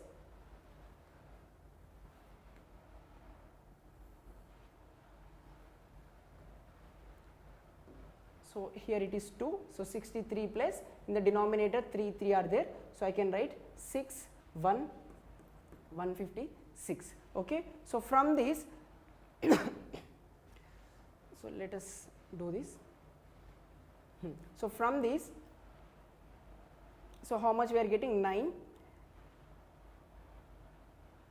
and then next 169 by 3. So we can get this around, sorry, 259. So here it is 9, 1 2 1 9. Okay. So from this we can say how much value we are getting. So 7, see 73 at most, like what is the values they mentioned. So 73 torr we are getting here. So what is the vapor pressure of solution? So it is 73 torr. But what they are saying, so they are saying solution is showing 70 torr. So but when we calculate, how much we got? 73. So solution is showing lesser than this now. So in the graph we will be drawing the graph like this now. Okay. So for ideal solution like this, we will be drawing a graph like this. So this is a value of 73, like this it should come for ideal solution. But how much we got? So it will be lesser than the value which we got. So this is 70, which is negative deviation, right? So which is negative deviation. So solution shows negative deviation. You can go with option number 4. Very easy. Again, this is from structure of atom, mole concept. Very easy question again. So just finding the number of moles. How can we find number of moles? Given weight by molecular weight. Okay. So by finding number of moles, we will get moles of these particular substances. Okay, so when we got number of moles, we know number of moles multiplied with Avogadro number gives number of that molecules, right? But they are not asking about molecule, they are asking about atoms into its atomicity, into its atomicity. So number of atoms equals to number of moles into Avogadro number into its atomicity gives the final answer. So here they mention Na2CO3 as 212. So given weight is 212 by its molecular weight is molar mass is what? 106. So it is 2 times, okay, 2 into Na we got Avogadro number, let us say, and atomicity is how much? Na2, 2 sodiums and 1 carbon, 3 plus 3 oxygen, so total 6. So Na into 12, so 12 Na, like this if you do, so you will be getting this is 12 Na for first one, so this is 12 Na, and for second one if you do, so it will be giving 240 by 40, so 006, 6 Na into how many atoms are there? So here we have for this C I am saying, so 1, 2, 3, 3 atoms are there, so it is 18 Na we are getting. So this is not the correct one now. So like that you can verify, even you can get 248 by 62. For B also you will be getting 12, okay, for A 12, B 12, and then next for D also 12 will be getting, and for C will check, so C we won't get 12, so for E 220 by 44, so this will be 5 Na, so 5 Na we are getting, 5 Na into how many atoms are there? 3, so it is 5 is a 15 Na, so this is also incorrect. So we can say 12 A is there in these two options, and the next B is there in these two options, and we are not getting for C but we are getting for D, so 12 is also for D, so you can go with option number 4. Okay, so this is how you can solve. So you just verify from your side also. See, I will be trying to explain every option why it is correct, why it is not correct, so that's why it is taking little more time than the others. Okay, now which of these are paramagnetic? Very frequently asked question. Just 2 days back I explained about these 3 things during the explanation of coordination chemistry. You just check in the first 5 minutes of the class, so there will be explanation for I told you should focus for these complexes at any cost, I told you, and those are there in the question now, like this, and they will be also asking about these 3 things, tetra coordinated complex. So these 3 things I told you to focus in the class, and luckily they are in the exam. Okay, those who watched that video will be definitely will get remembering my class, I think so, right? Okay, so for this, chlorine is weak electrolyte, we will be getting nickel plus 2, okay, D8 configuration, we will be getting sp3 hybridization. So sp3 hybridization, and it will be having unpaired electrons. How many unpaired electrons are there? So if we draw the structure, orbital, so 8 means 1, 2, 3, 4, 5, 6, 7, 8. So 2 unpaired electrons are there, so I can say this is paramagnetic. So A is paramagnetic, okay. Then next B will be having diamagnetic nature. Why it is diamagnetic nature? See, here nickel is in 0 oxidation state, so the S2 electrons also comes and pair with this, therefore a number of unpaired electrons will become 0 and it will be having sp3 hybridization. This is diamagnetic, A is correct, okay, and C is having diamagnetic nature with dsp2 hybridization. So this is diamagnetic, this is diamagnetic, and nickel here weak field ligand is there, so this is paramagnetic, okay. And next, so AD, so what are the options we have? AD here and here are there. So PPH3 is a strong electrolyte, but it is a strong ligand, but it is a neutral ligand. So therefore nickel is having sp3 hybridization with a strong field ligand, so therefore pairing takes place and there is no unpaired electrons in it, therefore I can go with option number 2. 72 is 1, option number 1. Okay, let's move further. Again, if the half life for a first order reaction is 1 minute, then time required for T99. So we have a direct relation, T99.9% equals to 10 T halves. 10 T halves. So 10 into what is the half life they given 1 minute, so 10 minutes is the answer. So you can go with second option. Okay, next again this is easy question from structure of atom. So what they are mentioned, so they are giving energy asking about energy of En of helium plus. So in joules they are saying, no? So we can write 2.18 into 10 power minus 18 z square by n square this one joule per atom, whatever the units they mentioned, and here it is negative sign. Okay, so now if you take this for helium, for first Bohr orbit E1 of helium they are saying, so minus 2.218 into 10 power minus 18 into what is the z value for helium, so it is 2, so 2 square 4, n value is 1. So like this if you do, we will be getting 2, 3, 7 and 8. Okay. So do we have any option like that? Yeah. So 8.7, okay, 10 power minus 18 joules. So we have 8.72. Here is a lithium, helium we have. So like that you can also calculate for radius. What is the radius formula? Rn equals to, in picometers they are saying now. So 52.9 into z n square by z picometers. So for helium let us find, for first Bohr orbit helium plus, so 52.9 into what is the n value? 1, square is 1, so atomic number is 2. So by this we can get how much? 53 by 2 we can say.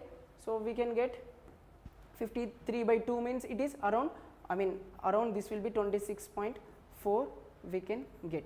Okay, so this is the radius. So it will be, see, I already verified the options are more suitable with the option number 3 only. Like this you can calculate for lithium also.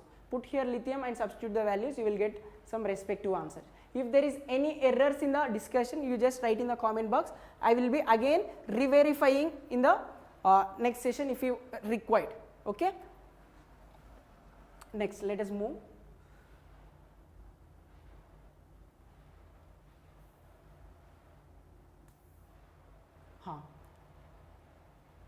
So we will discuss on this question again. Wait for some time. Dalton's atomic theory cannot explain which are the following. So it explains, see it won't explain about law of gaseous volume. Now we have Gay-Lussac's law of combination, Gay-Lussac's law of combining volumes. Okay, so it will be explaining law of conservation of mass about this thing, but it won't explain about Gay-Lussac's law of, this law of gaseous volumes, which are explained by Gay-Lussac's law. Okay, then next, here 77, dipole moment for water is more than the ammonia. So where do we see in this? So this will be seen in discussion of, we discussed about this in the chemical bonding, right? And what about the second statement, number of lone pair electrons on the central atom. Okay, so how many are there? So number of lone pair electrons on central atom for XeFO, that is having octahedral geometry na sp3d2 with 2 lone pairs. So 2 lone pairs and here 1 lone pair we already did for this, and for this we have linear geometry means 4 lone pairs are there. So 4, this should be the maximum, but they are given in the wrong order, therefore 2 is incorrect. And next, bond enthalpy. Yes, bond enthalpy is correct only now. Yes, bond enthalpy will be more for N2 because of more number of bonds. So A and D are most suitable answers for this particular question. Okay, so you can go with option number 3. Okay, then next, let me check once what anyone is there in online.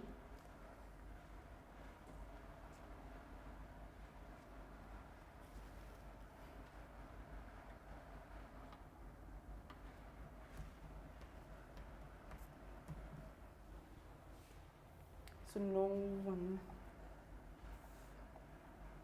Okay, so here it is about vitamins again. You already aware of these things. So B12, vitamin B12 deficiency causes what diseases? Anemia, right? So we have A4 in 2 options. What are the two options? A, 4. Okay, only this. You can remove this and this. Next,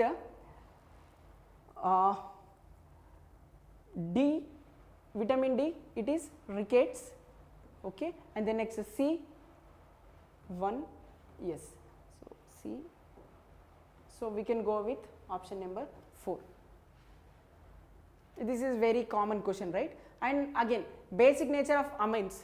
Okay, I already uploaded a short video on basic nature of amines. So how can we do this?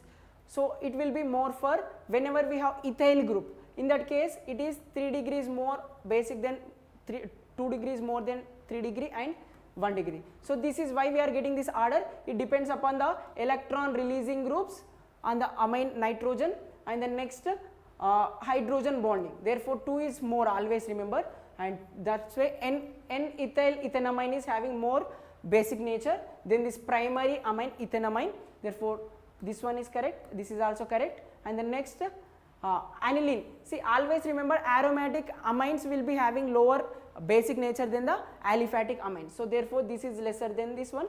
Okay, that is also true. So I can go with option number 1 because benzene amine and the next aniline is always, it should be lower than the aliphatic amines. Okay, so always remember this is also incorrect, this is also incorrect.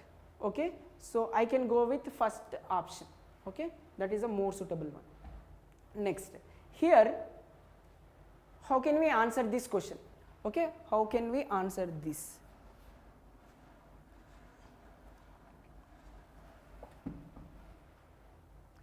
Look here, find, I think every one of you studied about CFAC, right? So there we will be seeing splitting of orbitals into T2G set, EG set, T2G set, EG set. About this thing we have studied, I think so. I made a video on this. So now more gap, more delta, more is a splitting ability, more is the energy required for transition. So now this splitting ability depends upon what kind of ligands attached here. What kind of ligands attached, strength of their ligands. So strong field ligands will be splits more extent. So here we know cyanide is very stronger field ligand, then next ammonia, and these two are weak field ligands. Okay, so definitely we know the splitting will be more in this case because both of them having +3 oxidation state for cobalt here and here, and splitting ability is more for cyanide. Therefore more splitting energy, more energy gap between them. So for transition the energy absorbed will be required, more energy is required for this transition. If more energy, low lambda. So E is inversely proportional to lambda, right? So I can say,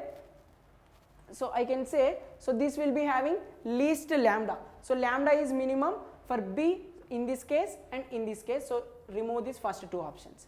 Okay. After this, ammonia is also strong field. So more splitting, more energy. So low lambda. So A. So A is given only here, which is having more energy, low lambda. So like this. I hope it is clear. Between these two, this is stronger field. Therefore more energy in this case when compared with the other option. So more energy, lower lambda, least lambda in this case. That's why it is here and this is here. So directly go with fourth option. Okay, this is clear now. Next, does not decolorizes bromine water. So how can we answer this?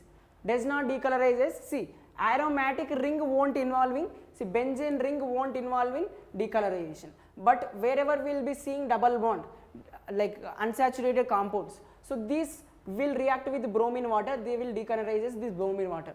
Okay, so now here we have a double bond, so that can decolorize. Now here we know aniline react with bromine water, and see aniline, if this is the aniline, so it will be reacting with bromine water and producing a like tri-substituted product, Br. Same story applicable for phenol also. If it is phenol, it is also vigorously react with the bromine water very fastly.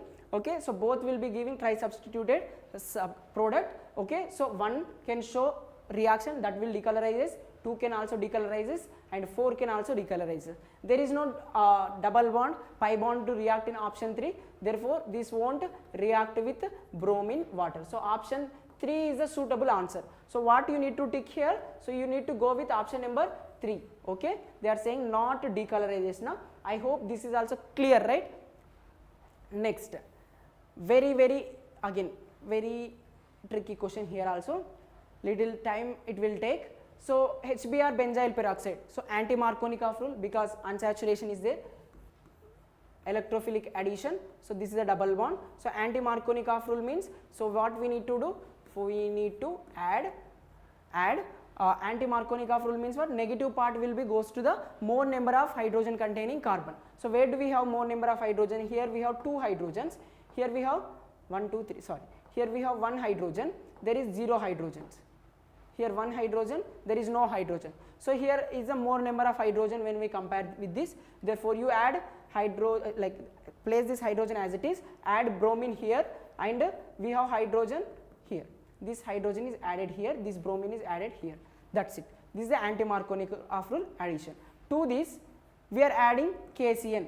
So KCN, this is in the basic medium, therefore wherever the bromine is there, their substitution happens and will be giving cyanide as a product. Okay. Now this upon treating with NaH, this one, so what happens to that, it will be converted into amine, undergoes reduction, therefore gives ethane methylene amine, like this we will be getting.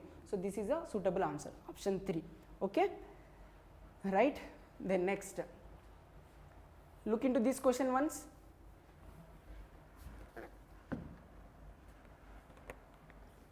Question number 83. Question number 82 is fine. 83.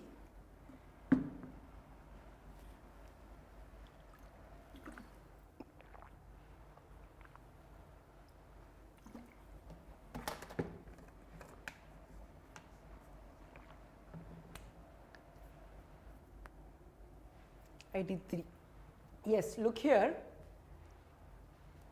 So this crude oil, so crude oil in petroleum industry, so how can we separate them? So we will be separating them using what? Fractional distillation, right? So what we are using for fractional distillation for this purpose. So B3, which is there in this option and this option. Okay, and then next glycerol and spent lye. So these two things we will be using where? In the soap industry. So we will be studying about that distillation separation technique under distillation under reduced pressure. So C1, C1. So C1 is there only in third option. You can directly go with the third option. That's it. Very clear. Directly from the NCERT you can check, everything is there in this NCERT. Next. Very easy question again. 84. Among the following electronic configuration, which is belongs to main group elements? Yes, main group elements are what? S and P block. So wherever we are seeing, when the last electron, if it is entering into S orbital, that belongs to S block element. Last electron entering into P orbital belongs to P block. This is how we will be studying now the basic definition. So it means the last electron should be present in either S or P. So this is in S, that is belongs to main group. Here 3D3 we have, highest energy is what? Third 3D orbital. No? So this is what, which element is D block element, so it is not the main group. Okay. Next, what about this P5? We have the last electron entered into P5, so this is P block element, right? So halogen family, right? So this is also. Next, here 3D10 4s1. So this is for what? Copper electronic configuration, right? 3D10 4s1. So this is D block element. Again look into this. So this is also not the correct one. So what are the options? A, C only. So you can go with A, C only. Okay. I hope this is clear. There is no confusion in the explanation. Okay. Again, there is again one more question which is important to be known. Which of the following compounds can exist in cisterns? Most of the student, if you won't write the structure, you will be definitely going with the fourth option, but fourth option might be wrong. Let me check. So let us start with fourth option itself, hex. Okay, 1 2 3 4 5 6, 1 2 3 4 5 6. Okay, 6 hexene is there. Okay, so 2 methyl. So they are saying cisterns, na? Yes. 1 2 3 4 5 6 carbons are there, write the 6 carbon. Second position double bond is there, ene. Okay, and here itself one methyl group is there. Yes, So in order to show cis-trans isomerism, what we need to know on these carbons, these surrounding groups should be, if I say A, B, C, D groups are there, if A, B are there, so this A and this A should be of the same side of the two carbons, right? If they are present only on one carbon, like this, if I say here B is there, some C is there here, but here A only present. So in this case, cis-trans isomerism won't exist, right? Because same groups are there here. How can we prioritize them? How can we differentiate them? So whenever we have on double bond carbon two groups are same, it won't show cis-trans isomerism or geometrical isomerism. So option 4 is incorrect. So most of the students might be going with option 4, but that is perfectly wrong answer. Okay. Now let us go with the other options. Pent 1-ene. So at the first position, no cis-trans isomerism. Okay, you can remove that when it is simple pentene or simple alkene. Okay. Now next, 1, 2 dimethyl cyclohexane. Yes, that is the correct answer. So cyclohexane you write like this. Okay, done. Okay. So 1, let us say this is the first position, 1 methyl group, and this is another methyl group. Yes. So now I can arrange these in these two manners. So one is putting this methyl group above the plane, 2 methyl groups, and one more possibility is keeping this 1 methyl group above the plane and one is below the plane. So cis, this is trans. So this is how you need to understand the concept. Okay, very important concept. Okay, cyclohexane, they exist in the chair form, and whenever we have bulky group, we need to place them in the equatorial position in the cyclohexane chair form, and another one is in the axial position. Always keep bulky groups in the equatorial, right? These statements we will be studying, but I don't think so. Most of they are went with 2, most of them might be going with 4. So these are the questions which are rank deciding whenever you feel confused. Okay. Again, see, aluminium, like salt analysis might be aware of this. So salt analysis, see, look at here, like aluminium Al plus 3 belongs to group 3 now. So put this D2, D2, D2. Where do we have D2? So we have only in one option. So directly go with 4th option. That's it. Nothing to verify again. So again we know magnesium belongs to group 6. So B4. Yeah. So this is a perfect answer.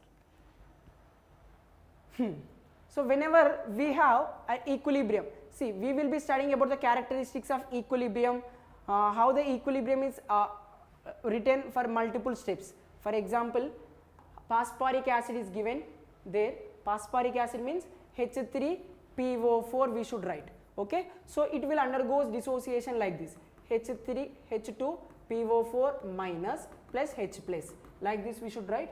Then next, this you can take here, H2PO4 minus, again releases HPO4 2 minus and H plus. Okay, and take this here, HPO4 minus 2 and releases PO4 minus 3 and H plus. Like this it will be releases. Whenever we are writing in the multiple steps, see, this I can remove, this I can remove. Finally we are remaining with H3PO4 giving rise to PO4 3 minus plus 3H plus. Like this we can write now. So let us say for this reaction, if I say equilibrium constant is K1, for this K2, for this K3, and for this let us say K4. So now K4 is equals to K2, K1 into K2 into K3 into like this.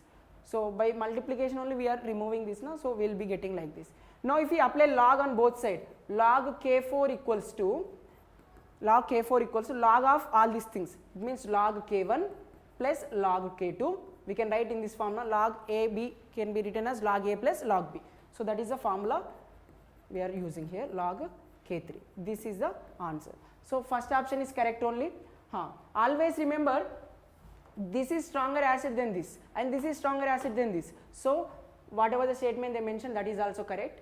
Okay, and Ka1, so dissociation, always remember first dissociation will be greater than the second and third. So Ka1, Ka2, this is also correct, and we do not have any relation like this. So I can go A, B, C are correct. So option number 2. Okay, 86 2.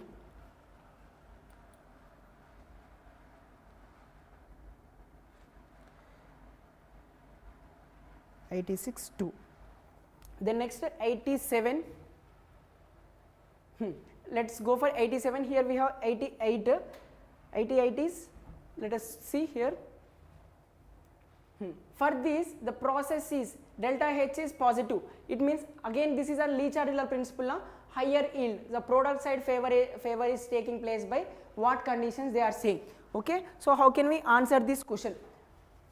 How can we answer this question? So delta H is positive, so high temperatures favors, so high temperatures favors, so high temperatures, A is correct.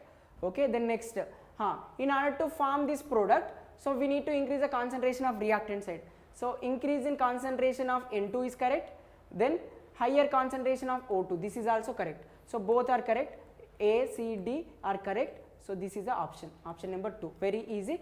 Why low temperatures are not favored? Because it is endothermic process, which means increase in temperature favors. That's why for product formation high temperature favors. For reactant side low temperature favors. I hope this is clear. So option 2 is correct. Let's go further. Here I have discussed about what? 86 and 87, and here we have 89. Do we miss any question here? 86, 87, I think so. 87 is done here, 88 is done here, and 89, let's see.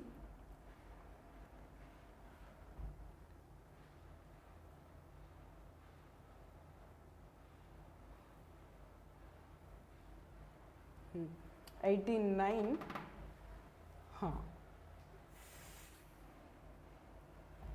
So what they are saying here, benzene diazonium salt, yes, diazotization, it means aniline when upon treating with HNO2 at 0 to 5 degrees, that will generate N2 plus, right? So this N2 plus Cl minus, if we use in acidic HCl acidic medium, this will be the product, that is the salt they are saying, prepared when aniline and nitrous acid is heated. Yes, that is true only, and decomposes it easily in the dry state. Yes, that is unstable because N2 is a stable gas.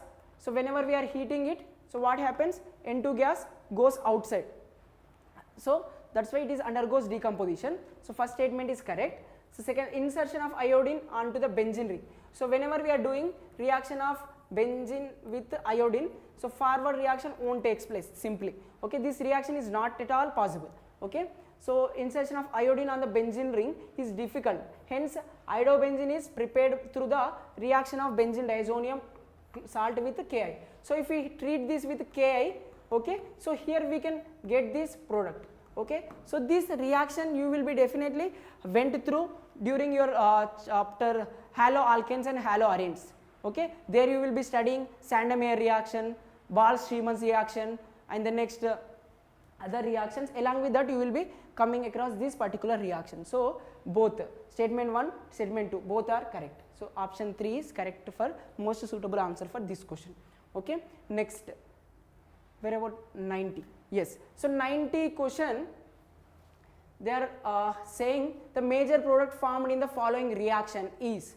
Okay, so now we know Grignard reagent is a strong nucleophile. Methyl anion will be the negative charge, which is strong nucleophile here, taken in the excess quantity. So if this is a nucleophile, so just identify the what are the electrophilic sites on the given substrate. So write the reactant ones, substrate ones here. So identify what are the electrophilic centers. Here we have, this is one, and here cyanide we can represent in this manner. So this is the electrophilic site, and even this carbon is also electrophilic site, because this can move upside, creates positive charge here. So always remember, when you are preparing for organic chemistry, you need to identify whenever you are doing organic reactions, first of all the basic thing is identify electrophilic site and nucleophilic site, then most of your reactions are simplified. There you can get the final answer directly. Okay, now this is one electrophilic site, this is another electrophilic site, and our nucleophile is in the excess amount, therefore it can react at this carbon site and makes it as alcohol. Okay, so makes it as alcohol, right? O minus CH3 you can write, and this one is in cyanide form now. So this can attack on this carbon like this and makes it imine, and also by adding one more we can get something like CH3, two CH3 groups, and upon hydrolysis that becomes OH, alcohol. So why I am saying like this, so when we add this methyl group on this, so we will be getting a imine like this, double bond, N it will become if it is going that side, and write one CH3 group here. Okay. Now here we will be having negative charge and magnesium bromide you can write as a salt. Okay. Now upon hydrolysis it will be converted into what? Ketone, it will be converted into ketone. So after forming ketone we have excess amount now. So when we have excess amount, again ketones, we know ketones will again react with the Grignard reagent, finally it converts into alcohol only. So I can go with this particular answer for this question, OH, CH3, C, CH3, CH3, OH. So this will be my answer for this question, which is there in the option number 1. Okay. So you can go with option number 1. Okay. I hope the concepts are very clear without any doubts. So just you can add anything, like you can write anything in the comment box, so that we'll be happy for the discussion, because we have covered most of the questions in the discussion. So now you tell me, do you have anything to be discussed here?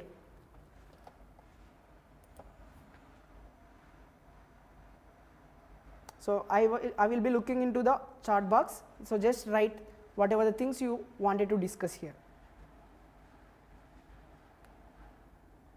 So we are done with the question paper.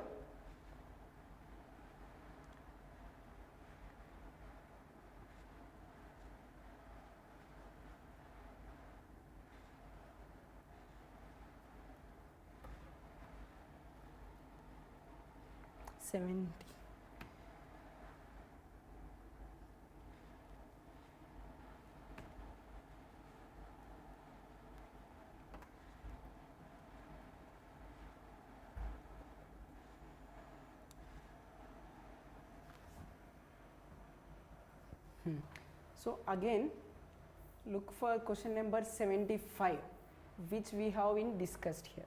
Okay. So which among the following compounds from 1, 9, 2, 3 the correct bond dissociation? See, if we dissociate these things, so if it is more stable, then that will be having low bond dissociation energy.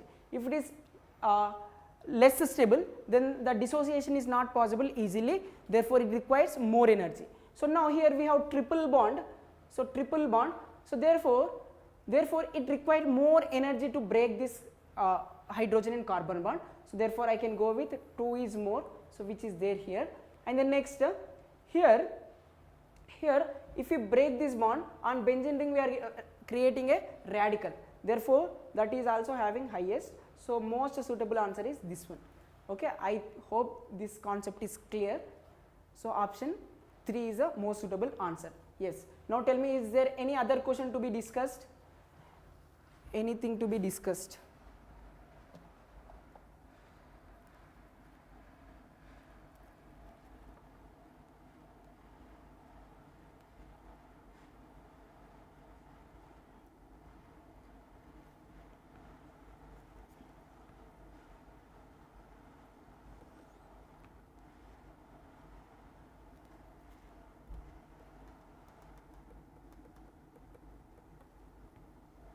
So let me check 50.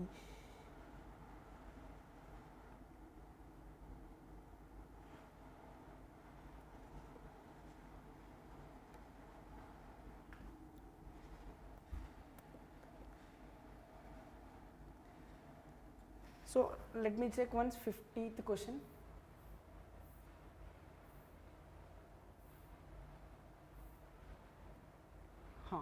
So here 50, right? So once let us go with the question number 50. So hypothetical case, let me check this once again. Given below two statements, a hypothetical diatomic molecule, bond order is 0. So whenever we have bond order 0 actually, so bond order 0 means what? Between, let us say A are the two atoms, between them if there is no bond, how it will exist first, right? So it is need to be understand properly.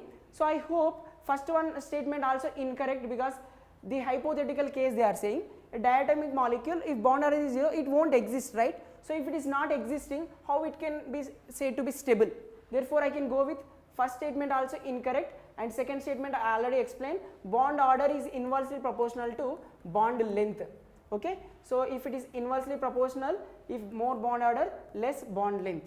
Okay, as bond order increases, bond length increases, they are saying this is incorrect. So I can say statement 1 also incorrect. So I can go with both statements are incorrect here. So you can go with fourth statement, that is fourth option, both statements are false. I hope it is clear that why, because they are saying molecule with bond order is 0. So bond order 0 means it won't exist, right? Molecule won't exist. So that's how I have understood this. Okay, now if there is anything to be finalized, you can write in the comment box, we'll rethink about that, and you know, we'll see, don't take anything for granted here itself. So let's wait for the final key from the from the final source. Okay, so do not take any of the discussions as a final key for your exam. Okay, so let's wait for the official key only, and if you have anything to be discussed, you can write in the comment box, we'll focus on that, and take small break from your exam and keep some like joyful moments. Just take 2-3 days, like some small trip or anything, and enjoy your days. Okay, I hope you everything went well only. So take some rest and spend with your family, friends, everyone, and keep learning and keep moving. So happy learning. Thank you for watching till now. Thank you.